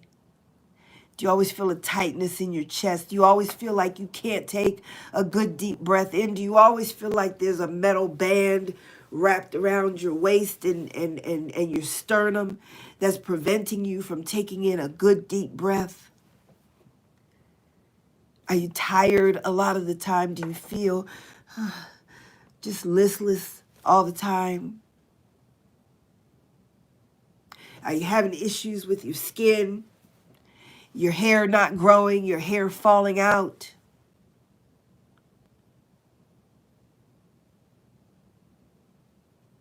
Are your eyes starting to sink back into the eye socket? That's another way. I've learned to spot people who are vegan.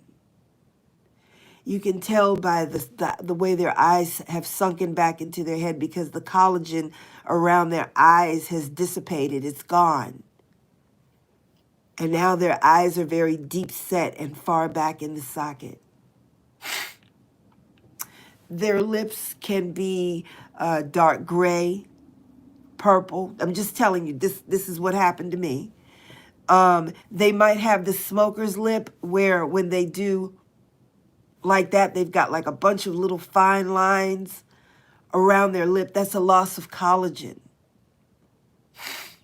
Dark circles around the eye like I've got. Skin issues, anxiety, general malaise where you just don't feel well. I see the comments. I'm coming. You've got a number of vitamin deficiencies, and you've got to take this vitamin, that vitamin, this vitamin, that vitamin, this vitamin, that vitamin, this vitamin. You can't keep up with the vitamins that you have and how much you're supposed to take of this one and how much you're supposed to take of that one because you've got so many different vitamins you have to take. I'm just saying, stop and think about how you feel. Look at your hair, your skin, your teeth, your nails.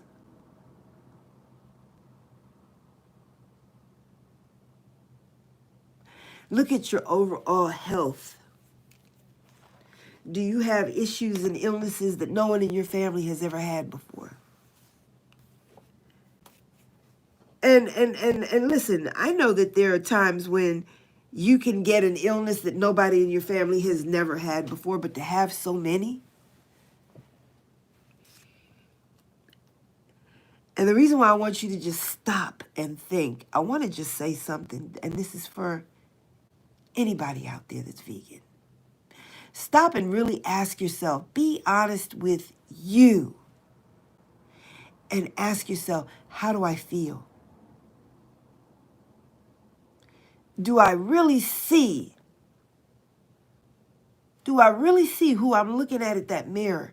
Or am I seeing what I want to see and not what's really there? Am I just kind of looking at myself with one eye halfway on the mirror like that? Or do I really have both eyes open, and am I really looking at myself? How do I look? How do I feel?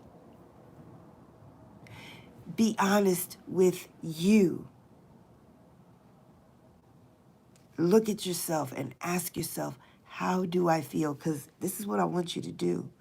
This is what I want you to know. I want you to know that if you feel like for any reason this lifestyle has brought you more health issues, has made you sicker than you've ever been in your life, that you might have to let go of this vegan diet and trust and believe the people that love you will continue to be there for you. If, in fact, you finally come to the decision that being vegan no longer serves your health and nutritional needs. Those that love you won't judge you for having to go back and eat meat to get and stay healthy. Let me go to the comments. I've been vegan for close to 30 years. I'm not sure what your issue is with the vegan diet, but you seem to be taking it quite personally. I have to take it personally. It's my health. It was my life. It's what happened to me. I have to take it personal. It was about me. With all due respect, you are seriously misinformed. Well, let me respond to your statement that I'm misinformed. I'm not misinformed about anything. I'm talking about what happened to me, and I know you just came in just a little while ago, so you may have missed some of what I said, but what I'm talking about in this video is what happened to me, and I am in no way misinformed about the number of times my family has had to call an ambulance for me because my blood pressure dropped down to 60/70. I'm not misinformed about my vitamin D level being only 8 when it should have been between 33 and 77 nanograms of vitamin D per every milliliter of blood. Being vitamin D deficient at 8 was possibly, it could have been fatal. It could have been fatal. Okay? I am talking about what happened to me. I'm not speaking about what has happened to anybody else. Okay? I'm talking about what has happened to me. I'm sharing that with others who may want to know. Okay? Because becoming vegan, for me, and as I said, you came in late, so I'm just going to repeat this. Being vegan for me was supposed to fix everything for me. It was supposed to make me healthy and well. I didn't know that I was going to be on a plethora of pills just to feel 80% normal. Okay? So what I'm talking about right now is my experience. And you can't argue with my feelings. You can't argue with my experience. I'm talking about what happened to me. I'm not talking about what happened to Sally or Jane or anybody else because I don't know their walk. I have not put their shoes on and walked, 10 miles in their shoes with them. I can only talk about what happened to me. So as far as me taking it personally, of course I take it personally. It was me. I'm talking about me. So I have to take it personal. It's me I'm talking about, okay? And you're saying I'm misinformed. I don't know what you think I'm misinformed about, but if you want to leave a comment and tell me what you think I'm misinformed about, I'd be glad to respond. Just keep it respectful like you've, just did. And we can talk about it. It's okay. I'm not mad. All right. So let me go down to the next question or the next comment. How is she misinformed when she's speaking from her experience? Exactly. Thank you, Amar. Everyone is different. She's actually giving good advice, like pay attention to our bodies. Absolutely pay attention to your body, because think critically, etc. Yeah, exactly, Amar, because let me tell you what happened to me. Day before yesterday, I wasn't feeling well. And this is where listening to your body really comes in handy, because I never thought about paying attention to certain things that were happening to me and trying to figure out, well, why is that? Why? For instance, I have eczema, right? And I never understood, why do I have eczema? Why do I have a problem with eczema? When I was a child, my dad used to buy these Coca-Cola sodas, and they were big 16-ounce glass bottle Coca-Cola sodas, and it came in an 8-pack. And I would drink like 2 of those every day. We know what Coke does to the body. We know what Coke can do to a car battery. We know about the high fructose corn syrup and how that's sugar on crack. We know all of that, right? And I would drink maybe 2, maybe 3 of those a day. And then, I'd have these bouts with eczema, and I couldn't figure out why my skin was splitting open and itching, and I couldn't stop the itching, and it was just bad. So as recently as 8 months ago, I had a bout with eczema, still healing from it. That's the scar. It's not itching, it's not raised or anything like that. That's just the scar that's left behind. And it'll take about a month or 2 for it to go away and clear, that scar to clear up, but it'll go away. But I notice that every time I eat something with sugar, and also depending on what kind of sugar it is. Like every now and then I'll want a soda, and I'll go buy the soda, open it, take 3 sips, and then I'll throw the soda in the trash. I know it's wasteful, but I don't really think soda is something I should be drinking anyway. But I just want that bubble, that sweet, that fizz. I don't know what it is, but the soda for me, it's so thick and so... It's like I have to drink water behind it because there's so much sugar. But the point I'm trying to make is that after I drink that soda, you can set a clock by me. 30 minutes after I drink that soda, I'll start scratching. I'll start itching. And I'm like, oh my God, are you serious? And so I started doing it as an experiment. I would eat something that had sugar in it. Sometimes I would do like a soda. Or sometimes I would do like a cup of tea and put like 3 teaspoons of sugar in there. Wait 30 minutes. And sure enough, I'm itching. I'm scratching. I'm like, wow. Are you serious right now? Is this eczema due to me eating sugar? And I know sugar is the devil. I get it now. I didn't know that then, but I know it now.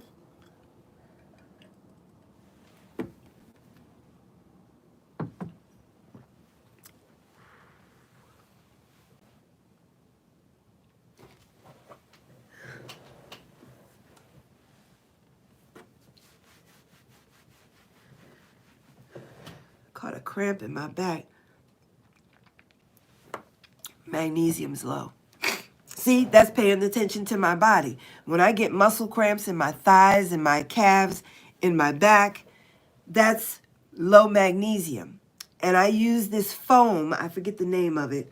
I'd like to go and get it, but it's a foam. You shake it up, you spray 2 pumps, and then you rub it on the area where the muscle is seizing up. And in about 3 minutes, the muscle will stop seizing. It'll stop cramping, right? And what's in that foam is it's magnesium sulfate. And you just rub the magnesium right into the skin, and it eventually reaches into the muscle, and it relaxes the muscle for you. So another way I pay attention to my, the symptoms and the things, the signals that my body gives me. But anyway, what I was saying was I wasn't feeling well. And I just, again, another just malaise, feeling kind of listless and tired and lethargic. And so I said, you know what? It's probably my iron. I need to take some iron. And sure enough, I ate some food, took my iron, ate some more food, and within an hour's time, that feeling completely left me like it had never been there. My iron was low.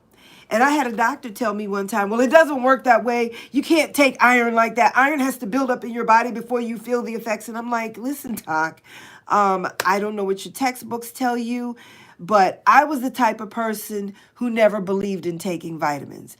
I had a girlfriend who would take this little pack and it had like 4 or 5 vitamins in it. And I would say to her, why are you taking those vitamins? They don't do nothing. Vitamins don't do anything, you know. So when I started taking iron and supplements, because I knew I had these deficiencies, you know, I went in taking the supplements with absolutely no expectation whatsoever. I had no expectation that these vitamins were going to work. So I didn't have it. It's not like I had it already predetermined in. It's not like I already had it predetermined in my mind that when I take this vitamin, it's going to work. No, because I thought they didn't work. I thought they were useless. I'm like, why are people taking those things? They don't work. They don't do anything, you know. So, you know, I just had to tell my doctor, I said, listen, I don't know what your textbooks have told you. I don't know what your training has told you, but in about an hour's time, if I'm feeling bad and my iron is low, I take my iron, and in an hour's time, I'm fine. Now, the next day, I might get that same feeling again, and I might have to take the iron for about 4 or 5 days in a row, and then I stop, and then I don't have to take it again for maybe a month or two.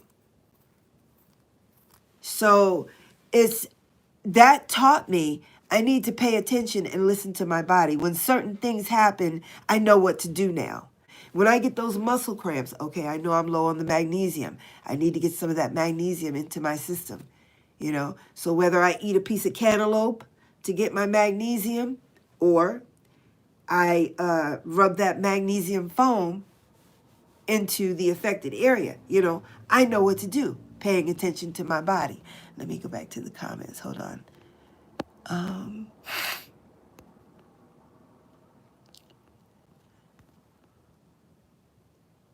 Okay.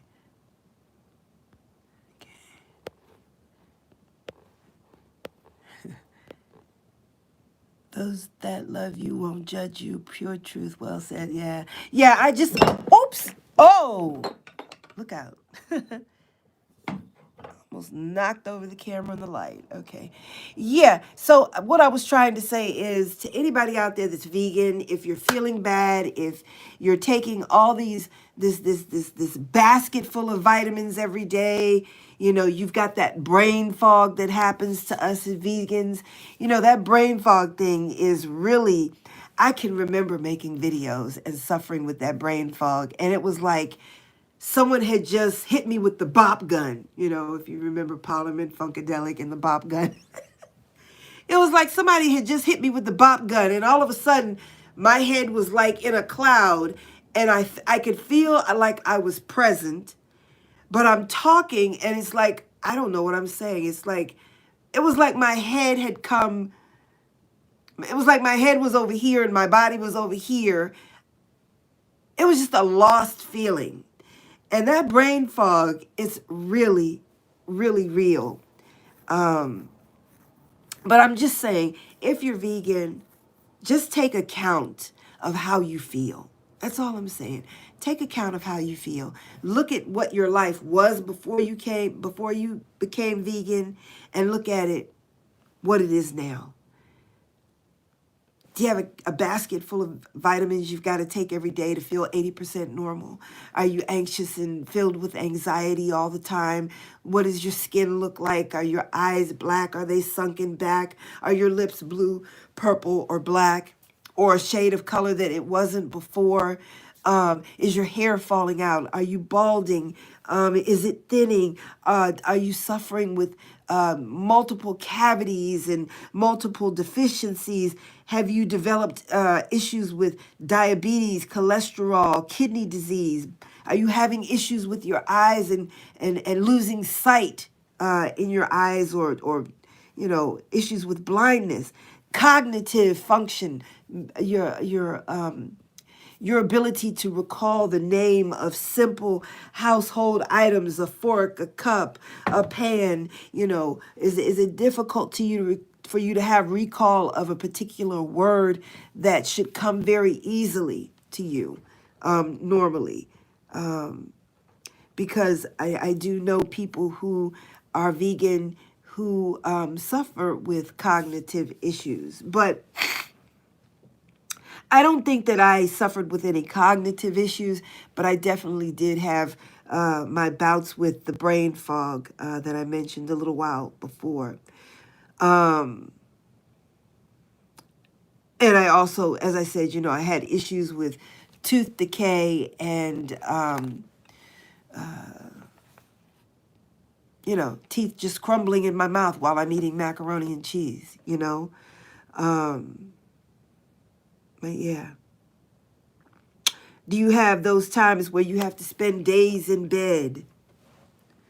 Heavy menstrual cycles. I had a menstrual cycle where I had to wear 3 forms of protection. I had to walk around the house with a towel and a stopwatch because I had to change every 40 minutes.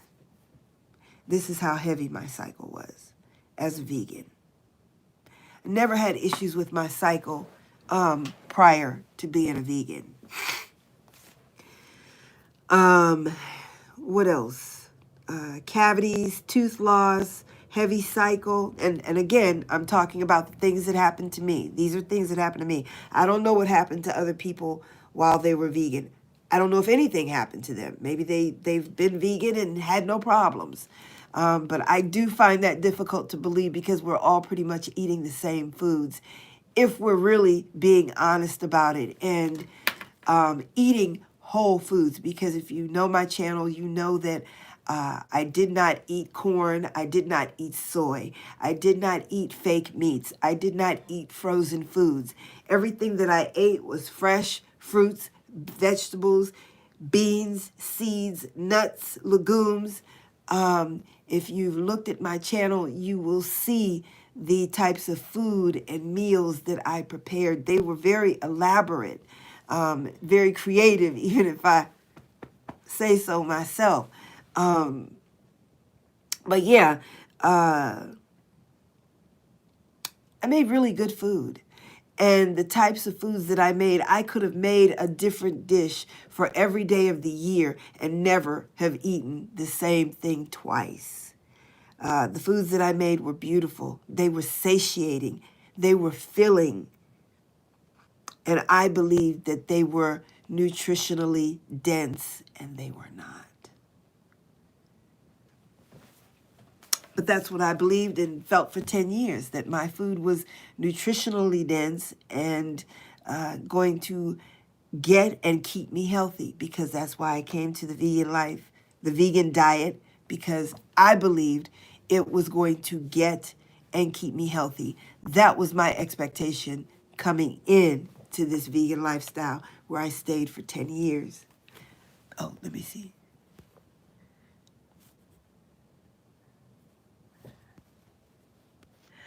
Yes, I do. I eat beef tenderloin. I grind my own beef tenderloin to make my own burgers. I eat chicken tenderloin. I eat salmon, cod, oxtails every now and then. They're very expensive. And that's it. I don't eat any pork or crustacean. The only 2 types of fish that I will eat from, and I know it's not the best, but I eat salmon and I eat cod. But yes, I do eat meat now. I do eat meat now. And I'm doing really well now in terms of nutrition. I don't have any more of this pre-diabetes and kidney disease that they were talking about. My vision was -325 in the left eye, and in my right eye, my vision was -3.50. Since I got off the vegan diet, my vision has gone from -275 in my left eye to 3.0 in my right eye. So I got 50 points better in this eye and 25 points better in this eye. So since getting off of the vegan diet, my eyesight has improved some. Oh, wait, there was some more. Hold on. Let me make sure I get everything.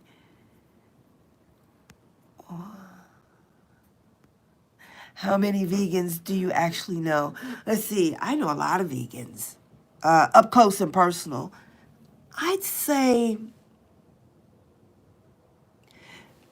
vegans that I actually know, I'd say about a dozen. And then I belong to a number of vegan groups on Facebook. I didn't really know those people, but I say I know about a dozen vegan people. And part of me being vegan so long was me surrounding myself with vegan people, because that when I was vegan, that's all I wanted to know is, you know, who's vegan? I want to come sit with you. Who's vegan? Come share some information with me. Tell me about the next documentary that's coming out about being vegan. Tell me about the most recent piece of literature you've read about being vegan. That's how I stayed vegan for 10 years. Being in those circles of people, because, the camaraderie keeps you going. You know what I'm saying? So personally, I know about 12 people who are vegan, and then I belong to about 3 different vegan groups on Facebook. So, and those groups helped to keep me motivated, kept me fed well with information that I thought was best serving me as a vegan. So I knew quite a few people. So knew them, 12. How many did I engage with on a daily basis? Probably about 40 or 50 people, talking back and forth across, Facebook about, this new vegan recipe that I came up with, and come check out my vegan collard green and butternut casserole with pecans, and, it was fun sharing those recipes. And I've kept those recipes on my channel because my food is the bomb. My vegetable dishes are really, really good. They are really good. And the great thing about the meals that I created was that I didn't hide vegetables. I know some parents will make a spinach ice cream where they'll put spinach in the ice cream, and the ice cream will be green, but they'll call it what will they call it? The Hulk ice cream, because it's green. But they don't want to tell their kids that they put spinach in it because the kids won't eat it. Well, I don't hide my vegetables like that. And when I would make those vegetable meals, my grannies would eat them. My family would eat them. I didn't have to hide it because first of all, I seasoned my food very well. And I have an urban spice mix that I have on my channel that contains 21 different herbs and spices that I use to cook with daily. And I think that's very important. I don't believe in just eating a bunch of bland vegetables. You got to season it. You got to make it appealing to the eye, and you have to season it well and not overcook it and make it mushy, But I still eat all of my vegan recipes because they were just that good. They were just that good. Let's see. I understand it's your experience. However, you are condemning the diet based on your experience. Yeah, I have to. I have to be honest about it. That diet almost killed me. So, for something that would take my life, I would have to condemn it. And I feel that it's right that I share with people my honest experience, because see, if I had known that these things would have happened to me, I wouldn't have gotten on this diet. But see, when I was on this diet, I saw a couple of videos come up in my feed, and it was like, what was it called? The evil side of veganism. And I was like, la, la, la, la, la, la, la, la. I don't want to hear it. I don't want to know it. I don't want to know it. All I want to know is what's the next vegan meal? What's the next vegan recipe? What's the next vegan documentary? What's the next vegan piece of literature? That's all I wanted to know. That's all I wanted to hear. I didn't want to hear about any vegan evil or what do they call it? Vegan, what do they call it? The dark side. I didn't want to hear anything about the dark side of veganism. I didn't want to hear it. I didn't want to know it. La la la la la la la la la. I don't care. I don't want to hear it. I don't want to hear it. I don't want to know. I don't want to know. All I wanted to know was who's got the next recipe? Did you check out my collard green rolls? Did you see how I made the bread with the carrots and the onions and you know, that's all I wanted to talk about. That's all I wanted to talk about. That's all I wanted to know. I didn't want to hear about the dark side of veganism. I didn't want to know. But that was being ignorant on my part because listen, there's the good and there's the bad. And where there's good, there's going to be bad. Where there's good, there's going to be evil. Where there is the yin, there's going to be the yang. And all I was looking at was the yin, and I didn't want to see the yang. All I was looking at was the good. I didn't want to see the bad side. I didn't want to know that there was possibly something that could happen to me that would cause me to lose my life while being engaged in this vegan diet. I didn't want to know about it. I didn't want to hear about it. And that was being ignorant on my part. I'm so glad we're having this conversation. I'm so glad we're having this conversation. And I'm so glad you're saying everything and asking all the things that you're asking. And you're being respectful. And I appreciate that. I really do. I really do. But as I said, I didn't want to know about the bad and the ugly. I just wanted to know about the good. And that cost me much of my health today. I have issues that I don't know I'm going to recover from after being vegan. And nobody could tell me that I wasn't doing veganism right. Nobody could tell me I wasn't doing it right. I had read the literature. I had watched all the documentaries.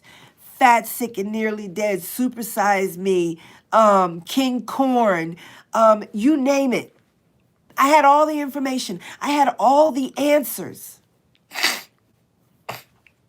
I had all the answers as to why you should not eat meat.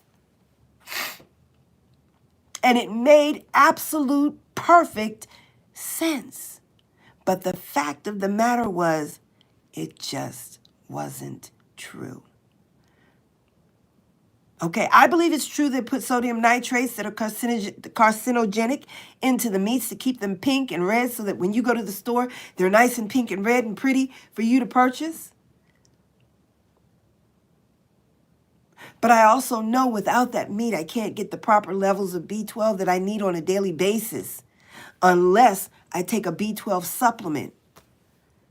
And how much of that supplement am I supposed to take? For how long? The duration. I did not come here to have to take a bunch of pills just to feel 80% well. I didn't come here for that, but that's what I ended up with. That's what I ended up with. A basket, a box actually, full of vitamins. I have over 30 bottles of vitamins, about 12 of which I took. And I had to be very careful because I had to take each vitamin one at a time. This way I would know, okay, I took 10 vitamins today, but I don't feel good. I feel bad. I feel like an elephant is standing on my chest. I feel sick. I just took 10 vitamins. I don't know which one could have caused me a problem. So I would have to take one at a time and isolate and figure out, okay, is this vitamin going to cause me a problem? I did not come here for that. I didn't come here to have my life complicated by bottles and bottles of vitamins and supplements and minerals that I was missing. I didn't sign up for that. I did not know I would be taking these many supplements. I didn't know my hair was going to be falling out. I didn't know my teeth were going to start rotting in my mouth. Me who brushes her teeth every time she eats, not 3 times a day, but every time I ate. Flossed as well. I didn't sign up for all of this. I had a perfect cholesterol number of 167 total. When I left that vegan diet, my cholesterol was 201. Issues with pre-diabetes, high cholesterol, kidney disease, brain fog, tooth decay. I didn't sign up for all this because I thought that being vegan was going to make my health optimal, perfect, and well. That's what I signed up for. That's not what I got. Okay, I want to make sure I get everything. I don't want to miss anything that you said because you've been very respectful.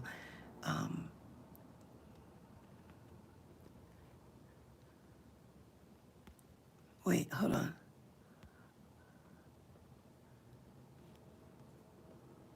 Wait.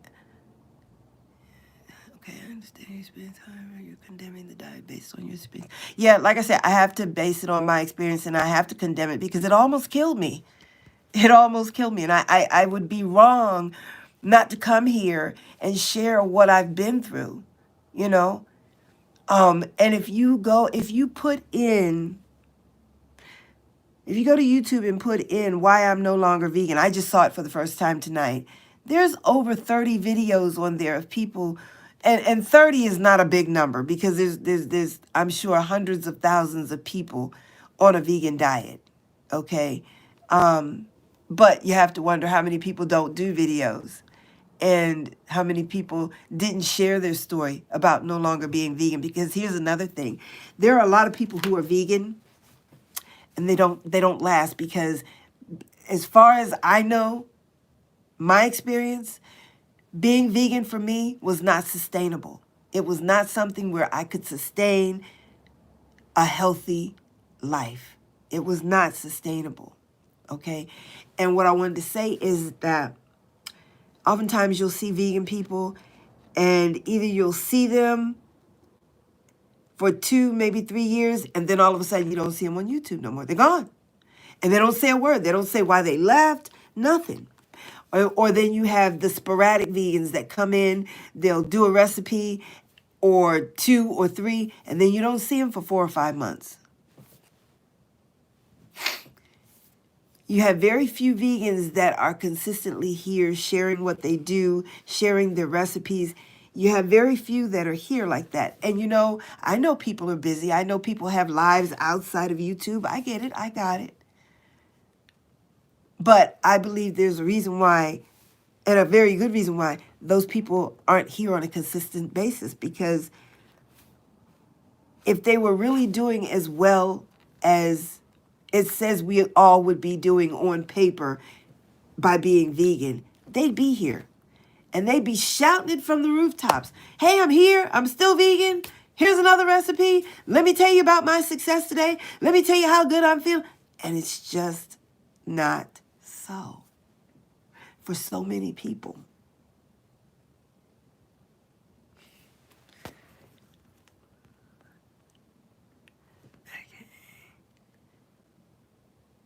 Okay. I'm sorry you had such negative reactions from consuming a vegan diet. You look and sound as if you're suffering from issues right now. Homeostasis is goal. Balance of all things. Yeah, I am congested right now. And to be honest with you, when I was vegan, I wasn't congested like I am now. And I always suffered with nasal congestion from the time I was about 12 all the way up to adulthood. And then when I became vegan, that congestion went away. And then when I started eating meat again, it came back. But I would not trade. I would rather have the congestion, but have my energy to get up. Listen, you all see what time it is. I mean, I don't know what time it is where you are, but doggone it. Where's the other phone? What time is it? I'm sure it's almost 5 o'clock in the morning. There's no way I would have been able. Where's the other? Oh, my daughter must have came in here and took her phone. What time is it? There's no way I would have been up at this time of morning when I was vegan. I would not have had the energy. Listen, there were days when I would, my husband would get up in the morning, get dressed, get ready to go to work, and he'd come and kiss me and say, okay, I'm gone, baby. I'll see you later. And I'd be like, oh, wait, let me go to the door with you. He's like, no, you just stay there and rest. I know you're tired. And he would leave around 8:30 in the morning. I would get up around 11, go to the restroom, get back in the bed. And the next thing I know, I'd wake up and my husband's coming back in the door from work at about 6:45 p.m. And I would feel so bad. I'm like, oh my God, what is my husband going to think? I've been laying in bed all day. I couldn't help it. And that would go on for days. There were at least 10 days out of every month where I was like that. And it wasn't around my cycle. Okay? So I guess I would rather say that I would prefer to have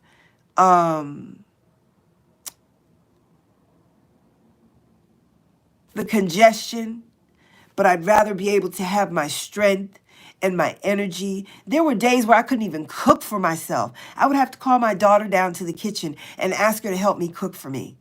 You know, I wanted to cook my own food. She would have gladly cooked my food for me. But I'm the type of person, even for my birthday this year, I made my own cake. My family bought me a cake for my birthday. Beautiful beautiful passion fruit and pineapple meringue cake. It was beautiful. It tasted so good. But I wanted to make my own cake. But she would cook for me, but I didn't want her to cook for me. I just wanted her to be there to help me and assist me. But there were times when I couldn't even cook for myself. I lost my appetite as vegan. I don't know if you've ever lost your appetite before, but that is not fun. It's horrid. It is horrid. To lose your appetite, I would wake up, get out of bed whenever I could finally drag my butt down the steps, go downstairs, and as the day would progress around 6 p.m., I still haven't had my first meal by 6 p.m. in the evening. 7 p.m., I'm starting to feel really sick, tired, and weak. And I knew it was because it's going on 7, 8 o'clock in the evening, and I've not eaten yet. So I would have to fix something to eat. And the whole time I'm eating my food, I'm like, I've got my hand over my mouth. Tears are rolling down my face because I don't want the food. And it's not that the food didn't taste good, because, baby, my vegan food is the bomb, okay? It's just all of that, all right? Check out my recipes, all right? I season my food well. It looks good. It tastes good, all right? But when you lose your appetite, you don't want to eat. And it's like someone is forcing you to eat. It's like someone saying, take it, eat it. You got to eat it.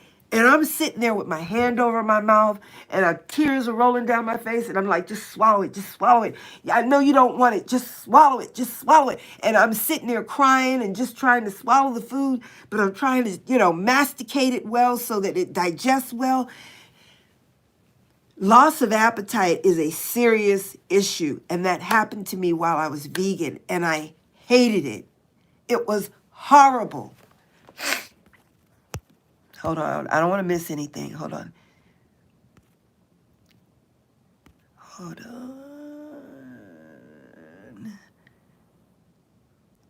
Yeah, I do. Well, I was saying, I do have issues with being congested now that I'm eating meat, but I wouldn't trade it for anything. My skin is healing. My lip is turning pink like it used to be. It's not gray anymore. My extremities from here down to the back of my hand had turned gray. My arms were gray, okay? My body, this color, but the backs of my arms from my shoulder down to the back of my hands turned gray. My shin, from the middle of my shin down to my toes turned gray. My bottom lip was gray. It wasn't pink like this part is here, okay? My teeth began to rot out of my face. Never had cavities as a child, teenager, or young adult. I got my first major cavity when I was 49 years old, and that started a domino effect, one right after the other. And the doctor's telling me, oh, the teeth are still good, you just need a root canal. And I didn't want any of that amalgam, mercury. I didn't want any of those metals in my body. I said, just pull the teeth. Pull the teeth. And I still, ever since I got off the vegan diet, I haven't had any cavities since. I still have cavities from then that I have to address, but they've come to, the cavities have stopped progressing is what I'm trying to say. And I haven't had any issues since then, okay? So I do have issues with congestion. The eczema scars that I have, these will heal up in about a month or so. But this comes from eating sugar. And like I said, if I eat sugar, 30 minutes after I consume it, I'm itching. I'm scratching. And I know I've got to cut out, excuse me, I'm so sorry. I've got to cut out the sugar. I know it's the devil. I know this, but discipline, right?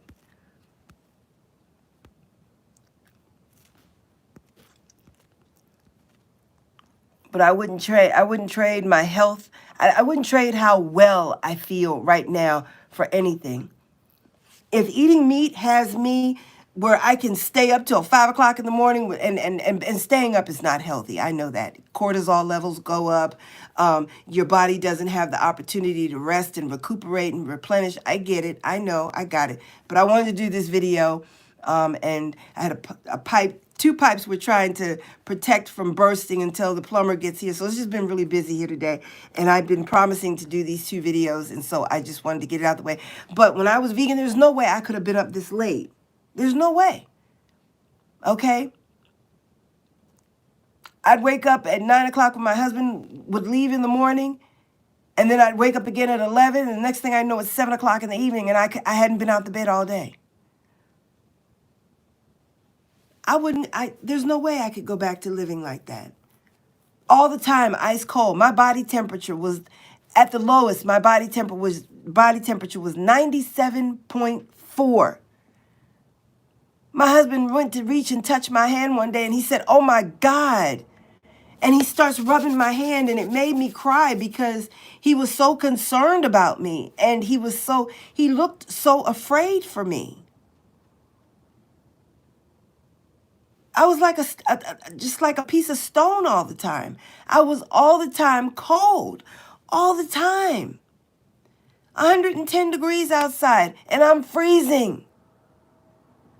That's no way to live. So if I'm congested, I don't mind.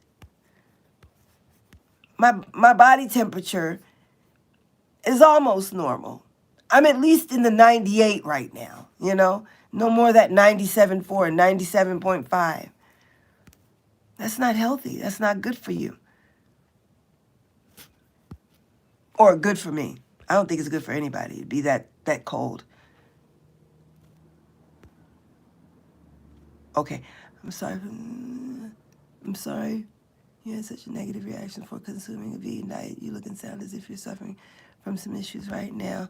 Homeostasis is the goal. Absolutely. And that's why I became vegan, because I thought being vegan was going to bring me to a homeostatic place or homeostasis place in my life. I thought being vegan was going to fix everything and keep me healthy. That's why I became vegan. I didn't come to the vegan diet to save the animals. It was a very selfish reason why I came to be vegan. I came to be vegan because I wanted to get and stay healthy. That was it. That was it.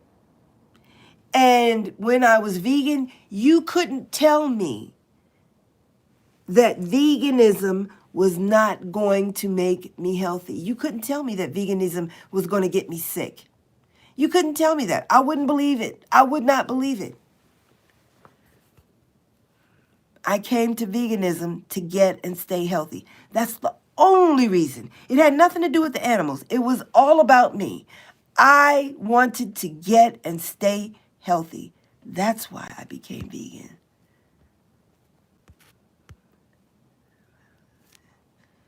I got you. I did come in late. I see you're addressing those who may be suffering what you suffered, offering them advice. Veganism is an energetic vibrational frequency and not for everyone. Okay. I think you're awesome. Thank you. And I appreciate you too. You've been very respectful. I do appreciate that. And we've been able to see, and that's the art of conversation. The art of conversation is being able to discuss a topic without insulting the person you're talking to or the topic.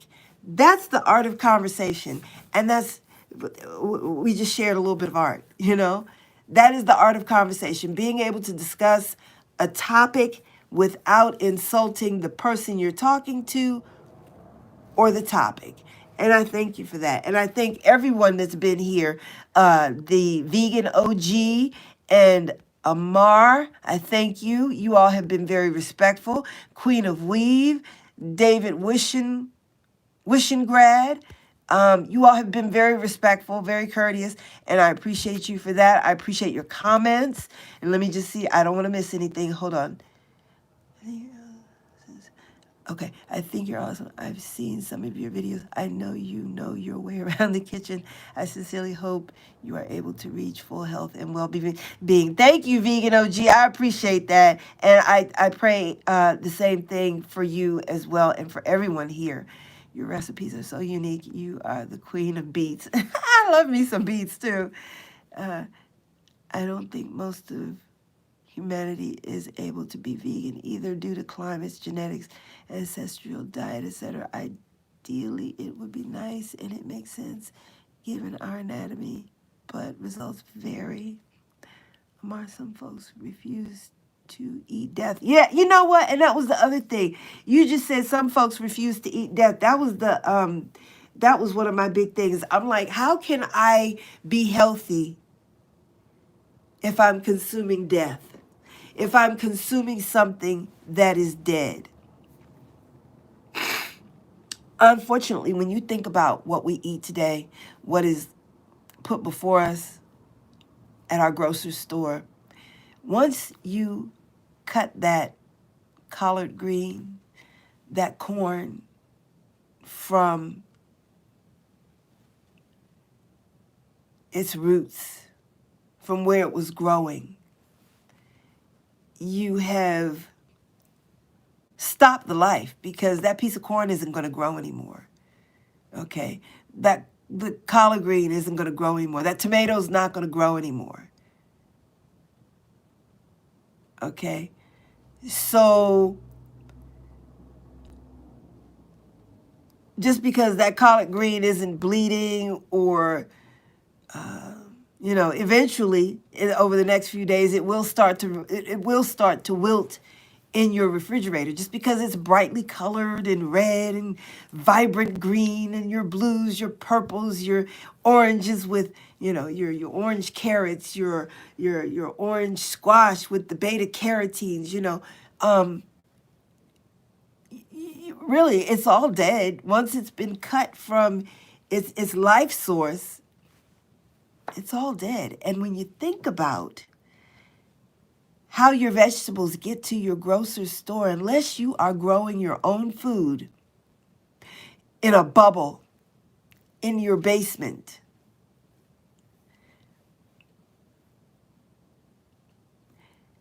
that sodium nitrate that they put into the meat is no better than the Monitor 4 that they put on your vegetables, fruits, beans, nuts, seeds, and legume.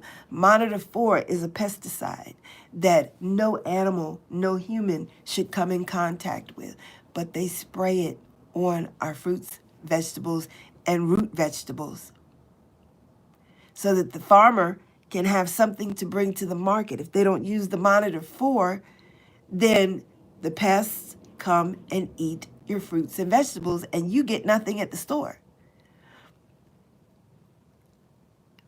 I think it would be beneficial to people who eat a great deal of fruits, nuts, beans, seeds, legumes. I think it would be beneficial for them to look at all the pesticides that they spray onto all of your vegan foods. It would be to your benefit to look at all these things they spray on your food. They are all carcinogens. They are all toxic. And perhaps, I don't know, I'm not a scientist, I know nothing, but perhaps some of those pesticides are what make us sick. Maybe by design, those fruits, nuts, beans, seeds, legumes are really supposed to get and keep us healthy. But what's being applied to them in order to get them to the grocer's market is a part of what's making some of us very sick. And like I said, if you're not growing your fruits and vegetables in a bubble somewhere away from the chemtrails that we see, because those chemtrails, they don't just hang in the air. They don't just dissipate in the sky. When it rains, those chemicals come down onto your fruits and vegetables and everything else that, comes to the grocer's market. All that stuff eventually falls down onto the crops. And we eventually have to eat that.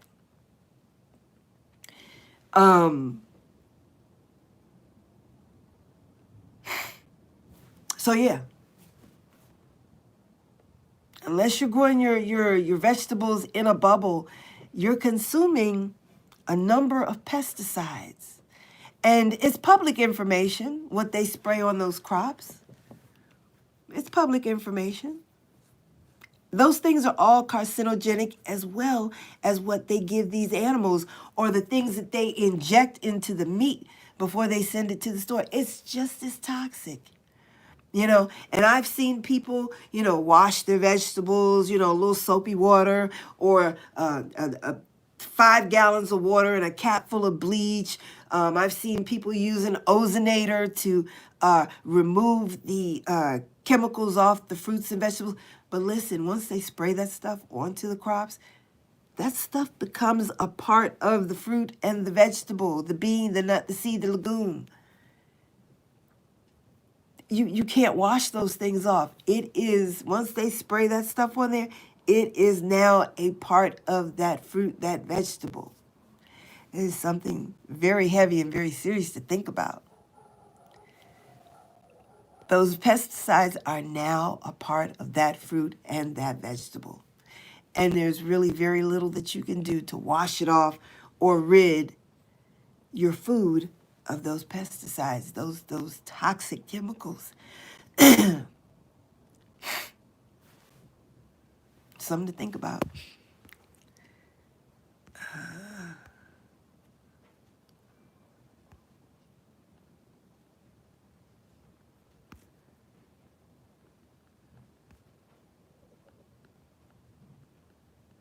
Okay, I believe there may be something to the blood type diet. Definitely something to consider. Yeah, I've heard about that, but I've not really looked into that, but I've heard about that. Experience will vary. However, G129 doesn't make sense. Oh, Genesis. Okay.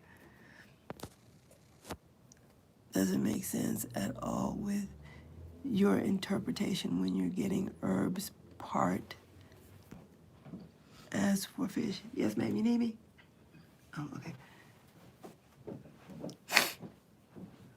However, your G29 doesn't make sense. Genesis doesn't make sense at all with your interpretation. I'm not I mean, if you read, honey, did you take your phone? Yeah. Well, I can't find it. Am I? What did I do with it? Look. Hold on. Let's do this. So, hey, David. Wait, I want to make sure I have your name right. I don't want to say your name wrong. Hold on. Yeah, David. Tell me, tell me what your interpretation of Genesis 1:29 is in the King James version. Can you tell me what it means to you? I'm just curious as to what your interpretation is. Because, we all see, I guess we all see things differently, and I just wanted to know. Mommy, I need a charger. Phone's about to die.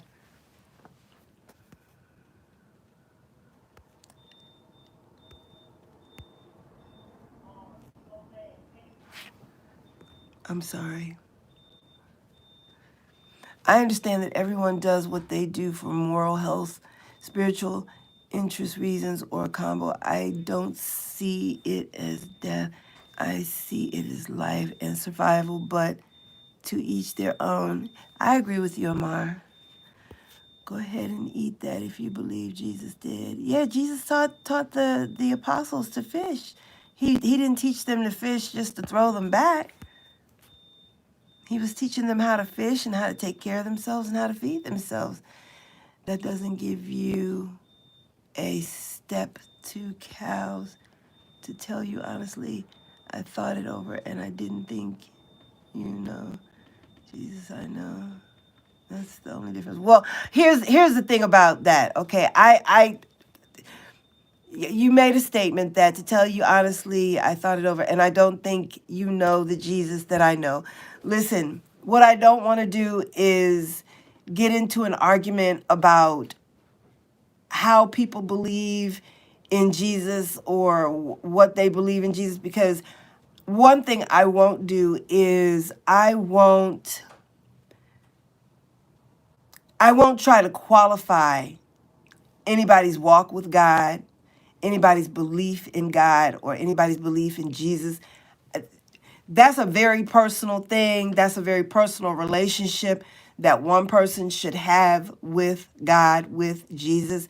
And I don't argue about how, people I don't argue about people's relationship with the Father. I don't argue about people's relationship with Jesus, with Yahweh, with Yeshua, with the Ruach or Kodesh. I don't debate that with people, and I don't think it's right for us to say, that this person doesn't believe this way or that person doesn't believe in the right way. I don't think that that's something we should try to challenge or try to qualify. So I'm just going to ask that we just, I have a very personal relationship with the Father because of the things that He has done for me and my family. I don't know the Bible from cover to cover, but what I do know is what He has done for me and my family. And no one could turn me around and make me believe that He's not the head of my life, that He's not my author and my finisher, my Alpha and my Omega. Okay? No one could make me believe that He is not my source for everything, all blessings, all lessons that I have received. I don't have to read a book, is what I'm trying to say, to know who He is and what He has done for me and my family. Okay?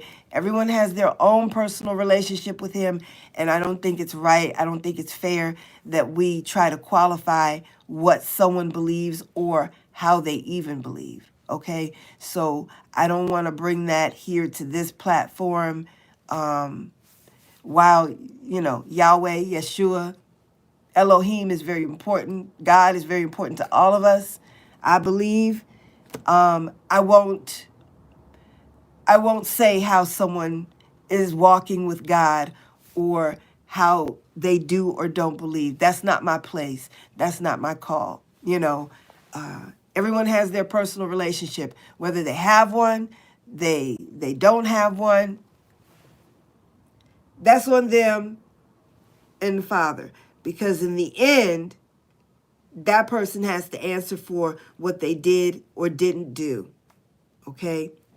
That's not our business. And we don't have the right to judge anybody based on their walk or how they display or don't display their relationship. So I don't want us to get into a battle about that, okay?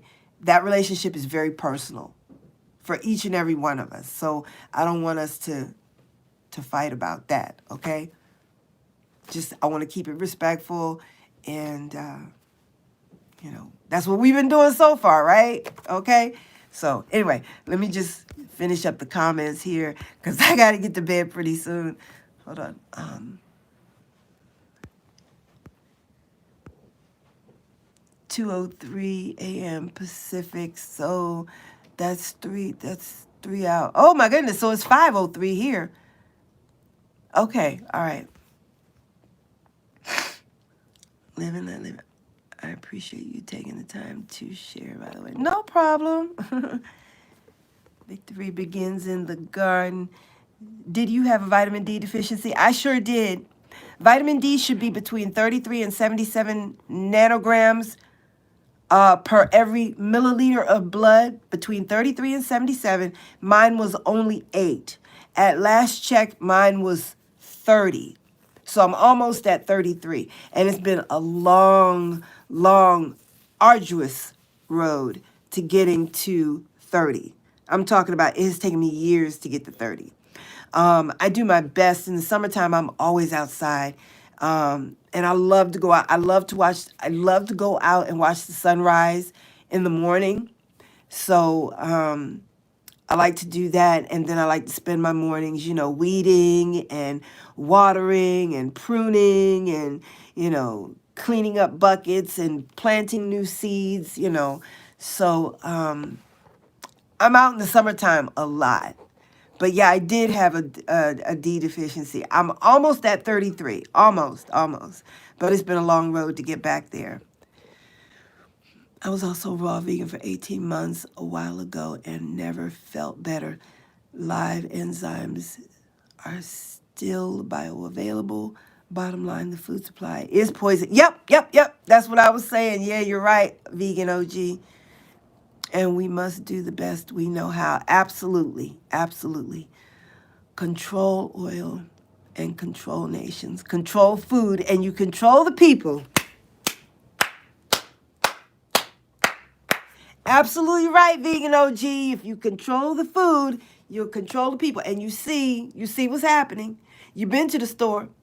You've seen there's no salad on the, all the salad's gone. That whole section's gone. Almost all the fruits and vegetables are gone, okay? When that food is no longer available, oh Lord, you better look out. You better watch out. That's absolutely correct. Control the food, you control the people. Yep. So, but anyway, I just feel like I should end this live right now. I mean, because Vegan OG just came in with, you know, a good word for it. Well, something that's very true. But everyone here has had a lot of great input, and I do appreciate it. Everyone here has been very respectful. I appreciate it. I appreciate the comments. I appreciate the time that you all have taken to spend with me. Oh my goodness, at 5 o'clock in the morning. Listen, I won't do this again. While I enjoy being here with you all, I won't do this again. I won't have you up so late. Yeah, I am going to get some sleep. I just want to look at my notes here real quick because I don't want to miss anything, but I didn't want to miss anyone's comments, and I wanted to make sure that I addressed everything.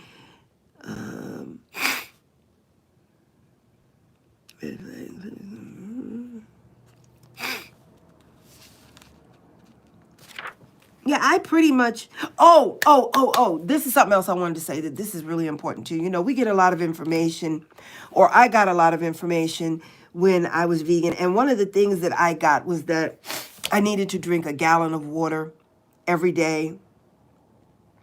And then some people were saying, or some, and this wasn't any one individual I heard this from, because lots of people were saying the same thing. I mean, dozens of people were saying you got to drink a gallon of water every day. Dozens of people were saying you got to drink half your water weight. So if you weigh 200 pounds, you should be drinking 100 ounces of water a day. Listen, listen, listen. Don't cause yourself any problems, OBK, okay? Because OBK, I need to go to bed. I need to go to bed. Don't cause yourself any problems. When you drink copious amounts of water, you can cause yourself a lot of problems. You could cause something called hyperhydration, where you take in too much water. This could cause you to have a stroke. This could cause brain damage. Hyperhydration will also dilute the stomach acid in your stomach. You know, your body has different pHs. Your mouth has a pH. Your stomach has a pH. Different parts of your body has a pH. Okay, your stomach pH level should be acidic. Okay, and you know, I used to listen to Dr. Sebi teach, and he used to say, you know, where alkaline exists, no disease can exist, and that if you reach an alkaline state in your body, no disease could penetrate it. But that's not altogether true, because being very alkaline can cause some disease. And as I was saying, your stomach pH should be 3.5 acidic. That acid in your stomach does a number of things. Number one, it helps your food break down and digest. It helps your body, the acid in your stomach helps the nutrition to be disseminated out throughout the body. And if you are drinking copious amounts of water on a daily basis, on an hourly basis, you are diluting the stomach acid, and therefore your stomach cannot do what it's meant to do, which is to break down that food and disperse the nutrition where it's needed, okay? The other thing you do is that you throw off your electrolytes when you drink that much water. Your electrolytes, the main electrolytes, are sodium, potassium, magnesium, phosphorus, and chloride. Sodium, potassium, magnesium, phosphorus, and chloride, okay? When you drink large amounts of water like that, you're throwing off your electrolyte balance. Electrolytes help your body to send out those electric currents, impulses that keep the heart beating, that keep your lungs functioning, that keep your central nervous system functioning, so that things like your heart and your breathing continue while you're asleep, right? So if you're drinking all this water, you're throwing off your electrolytes, okay? You're diluting the necessary amount of potassium you need in the body, sodium, magnesium. All these things are being diluted with all this water that we're drinking. So if you're drinking all this water, you're throwing off your pH, you're throwing off your electrolytes, and you're throwing off your stomach's ability to digest food, because that acid has to be present in the right amounts in order for your food to be digested and nutrition to be absorbed. Does that make sense? If I'm not making sense, just let me know. Let's talk about it. But that was one thing that I wanted to put out there, because, you know, I've heard so many things. And then, you know, after being able to look at both sides of the coin, you know, the yin, the yang, the good, the bad. Well, this is all the good that the water is supposed to do, but what's the bad part? What's the flip side of drinking all that water? I didn't know these things. But and listen, me being vegan has taught me a valuable lesson about being fair and fairly assessing anything that I would want to do in life. It has taught me, don't just, okay, that sounds good, but we know with the yin, there's the yang. We know with the good, there's the bad. It has taught me to go full circle and examine and look at my choices a little more carefully before I decide and make a decision to do one thing or the other.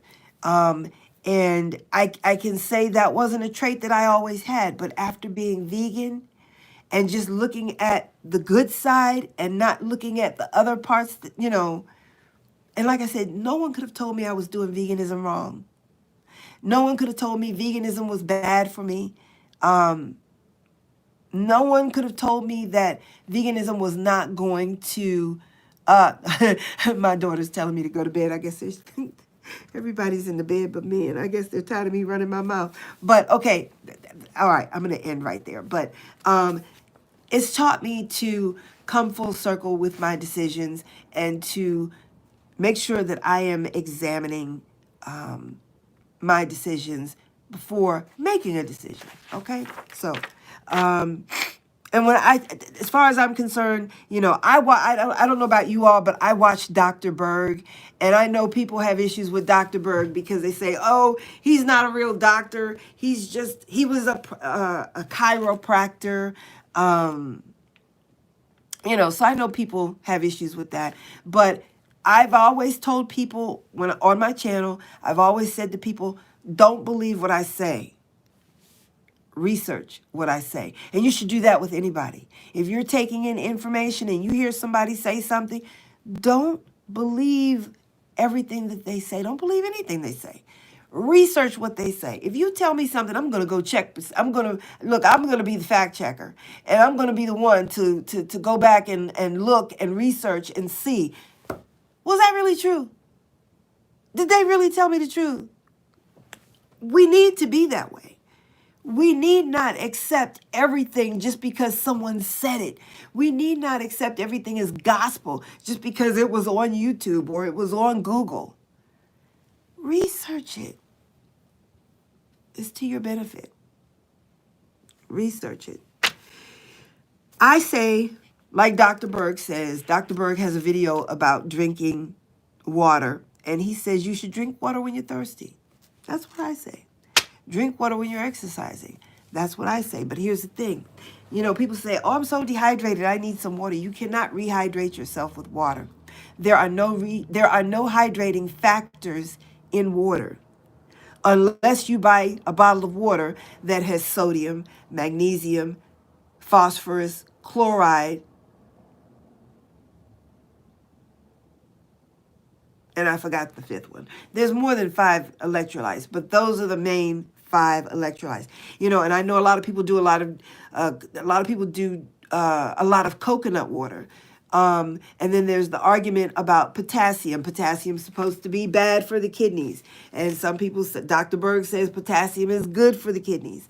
And the only electrolytes you have in coconut water are potassium and sodium. You don't have magnesium and chloride and phosphorus, okay? And that magnesium is very important to the heart, to the muscles. See? So, as far as rehydrating with water, you cannot rehydrate with water. Being hydrated means that you have all of your electrolytes and they are intact. And again, your electrolytes, your main electrolytes are sodium, potassium, magnesium, phosphorus, and chloride. Okay? So, again, drinking water will not rehydrate you. It'll quench your thirst, but it will not rehydrate you. You've got to be able to find those 5 electrolytes and replenish that way. And in some of these sports drinks, they've got those electrolytes, but then they also have the artificial sugars and stuff that you don't need. So, again, there's the good and the bad all in one bottle. You've got the electrolytes, but then they got to put the sugar in it. Why you got to put sugar in it? Just give me the electrolytes. I don't want the sugar. Don't need it. All right. I think you should drink water when you're thirsty, when you're exercising, first thing in the morning, drink 8 ounces of water, room temperature. And a good thing to do is to add lemon and or apple cider vinegar. This helps with the acid level in your stomach and therefore aids in digestion. I know that there's some vegans out there who have issues with bowel habits. They can't have regular bowel movements, and that's because many of them have gotten into a regimen of using laxatives. And once you start using laxatives on the regular, your body becomes dependent. And I would just say, stop. Don't do that. Don't become dependent on laxatives. If you are vegan, there's no reason why you should need a laxative. No reason why whatsoever. And if you are vegan and you need laxatives, colonics, and enemas like that, you may have some sort of blockage that you might want to talk to your healthcare practitioner about. But that's not normal that you would need help as a vegan. It's just not normal. Unless, of course, you're one of those vegans that eat Captain Crunch and Oreo cookies all day. Then you're probably a little constipated. But I have a video in my catalog about people who, for lack of a better word, abuse laxatives.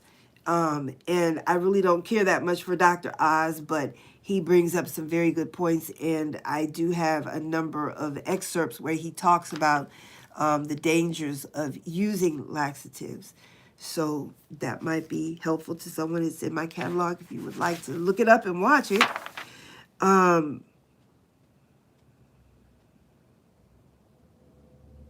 That's it. That's it.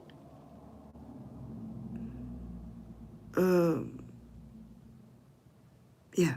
So, like I was saying, this is the last thing I'm going to say about that. Bowel habits are important. And it might sound gross, but, it's a part of knowing your body. It's a part of listening or looking and watching out for signs that something could be off, signs of you needing to talk to your healthcare practitioner, because when you have a bowel movement, you should be checking a number of things: color, smell, buoyancy, texture, width, and length. Those are the things you should be looking at. It shouldn't float. If it floats, it's probably got a lot of fat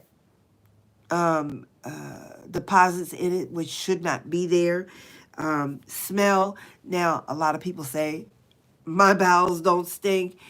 Everyone's bowels stink, okay? That your food mixing with that acid, it's going to stink. It's going to smell. It's going to have an odor.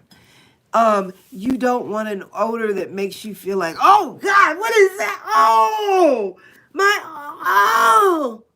oh. You don't want it to be like that,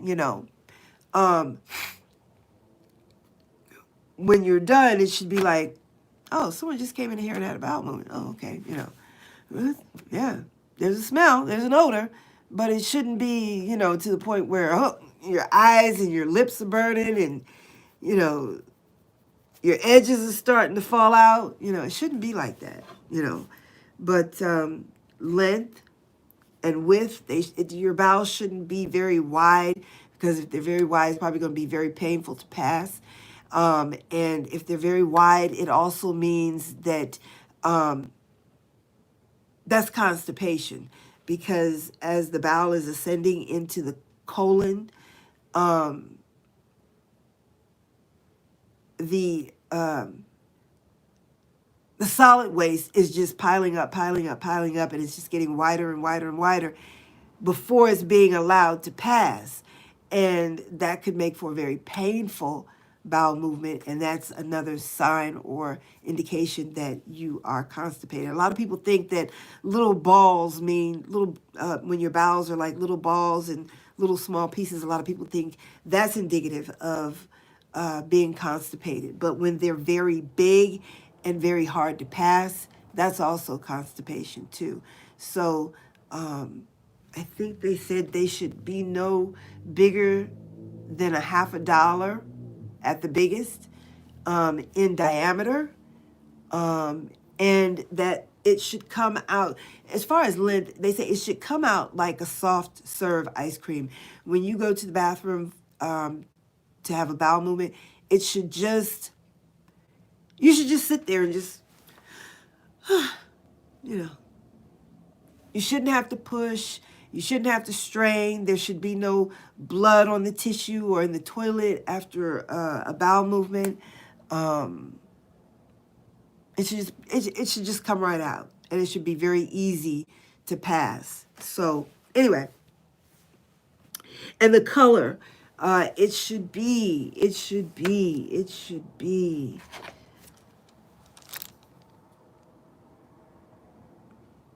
a little darker than that, between a honey brown and a maple brown, honey and maple syrup color. Okay. Black tarry looking bowels is something to report to your doctor immediately. A white stool is something to run to the doctor for. I've never had that happen to me, but I've seen that happen to a child, and it scared me to death. But it's nothing to play around with. You should get to the doctor, get your child or that person to the doctor as soon as possible. But it should be sort of a honey maple syrup kind of color. Very easy to pass, and it should just come right out in one long, like soft serve ice cream kind of appearance. And it shouldn't smell overly bad. Okay? So that's it. So what did I learn? The biggest lesson is to always look both ways when making such a decision. You know, let's look at the good, let's look at the bad. Let's look both ways. Let's look at the positive and the negative. And while I came from 265 pounds down to 197 pounds, I learned many lessons. I had many things happen to me, good and bad. I'm glad to be healing now. I know a lot of people, not a lot of people, but I know a few people who are very angry about how the vegan diet has left them, the state that their body has been left in. I know a number of vegan people who are very upset and angry about how veganism has ravaged their bodies.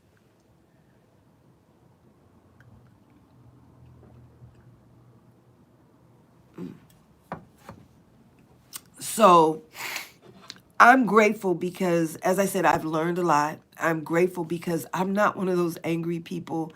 I don't want to be angry. I don't want to be unhappy. I want to be happy. I want to live. I want to love. I want to be well. Yeah. So anyway. What time is it? Can I get the time? Can I get the time?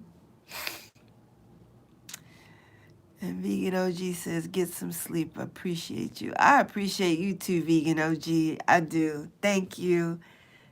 And I appreciate Victory Begins in the Garden.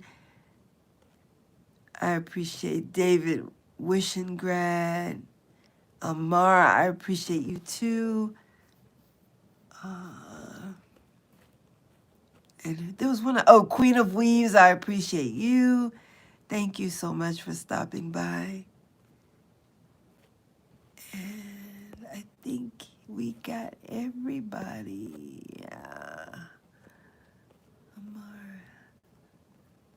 And listen, I promise you, I'm not going to come in here looking crazy anymore.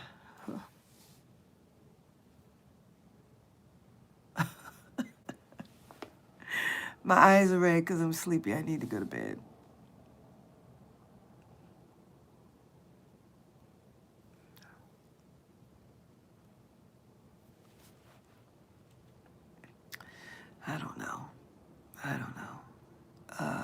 But I am going to the eye doctor today and get an eye exam. I've been putting it off because I have to get eye exam I really shouldn't get contact lenses. I need to get a prescription for glasses. So I think I'll get both. I'll get a prescription for glass. You have to get one exam for glasses and one exam for contact lenses. So I think I'm just going to go ahead and get both and order my glasses online because it's much cheaper and the selection is bigger depending on which one of those websites you go to. But I've been putting it off because when you get the contact lens exam, you have to put your chin on this thing and then they blow that puff of air into your eye. And it always scares the mess out of me. It's like, and I don't like doing that. And I don't like that test where the doctor tells you to put your chin on that thing. And then the doctor is like, you and the doctor are like this close and ready. I don't like that. I don't like that. I don't like it. I don't like it. And so I had to get up the gumption to go in there and say, listen, I need contacts and I need glasses, but I don't want the air puff. I don't have a problem with, saying to them, I'd rather not do the air puff if that's possible.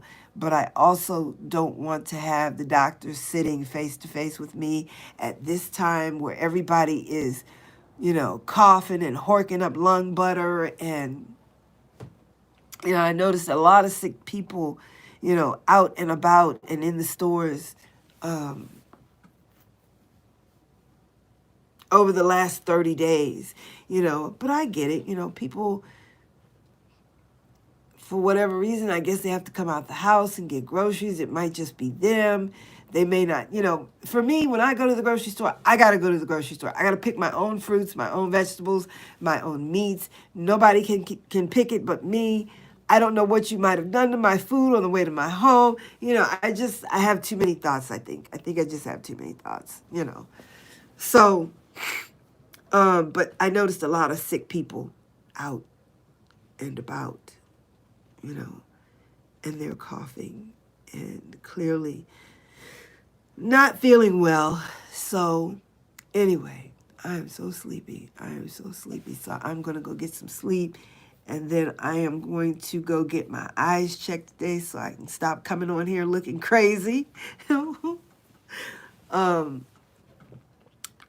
could have had another pair of colored contact lenses, but they wouldn't send them to me overnight, and it would have taken 2 weeks. But that was 2 weeks ago. I would have had them by now. So anyway, there's nothing wrong with my eye. It's just that this contact lens over here won't stay down, so I just kind of keep the eye like that.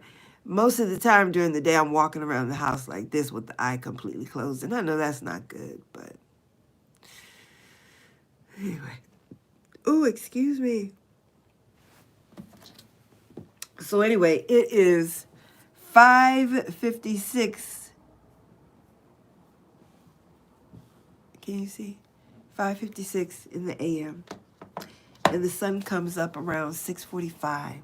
And when the sun comes up, I get up and I go meet with my maker. So I only have a little while to lay down. But if I lay down and don't wake up until later, it's okay. But if I'm awake when the sun comes up, then I make it my business to go downstairs and thank Yahweh for allowing me to see another new day. But if I sleep until 11 o'clock, it's okay. It's all right. Oh boy, it's Saturday. It's Saturday morning. I'm so tired.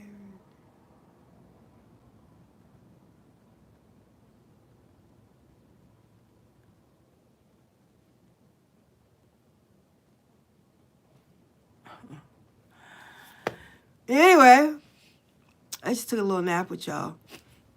I'm so tired. And rightfully so. It is now 5:57. 5:57. Okay, y'all. I want to thank you all for tuning in. I want to thank you all who hung out here with me for the full, how long have I been on here? 60, more than 2 hours. What time did I come on here? It was,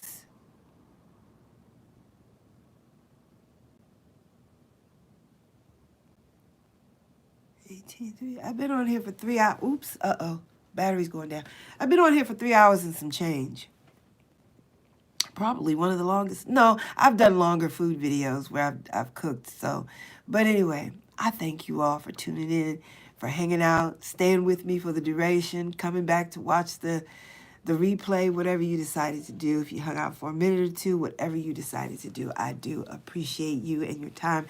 I appreciate those of you that came in here and you were respectful and we had a great dialogue. I appreciate you. I do. Really, we exhibited the art of conversation here where we were able to talk to one another and be respectful of person and topic at the same time. That is the true art of conversation. And I thank each and every one of you that participated in it for it. Okay? This is I Am Everything Fresh and Sassy. Stay close, stay tuned, get some sleep. I know I will, and I will see you soon. Yahweh willing. Ciao. Oh, I'm tired. Good morning. Good morning. I was going to say good night, but good morning.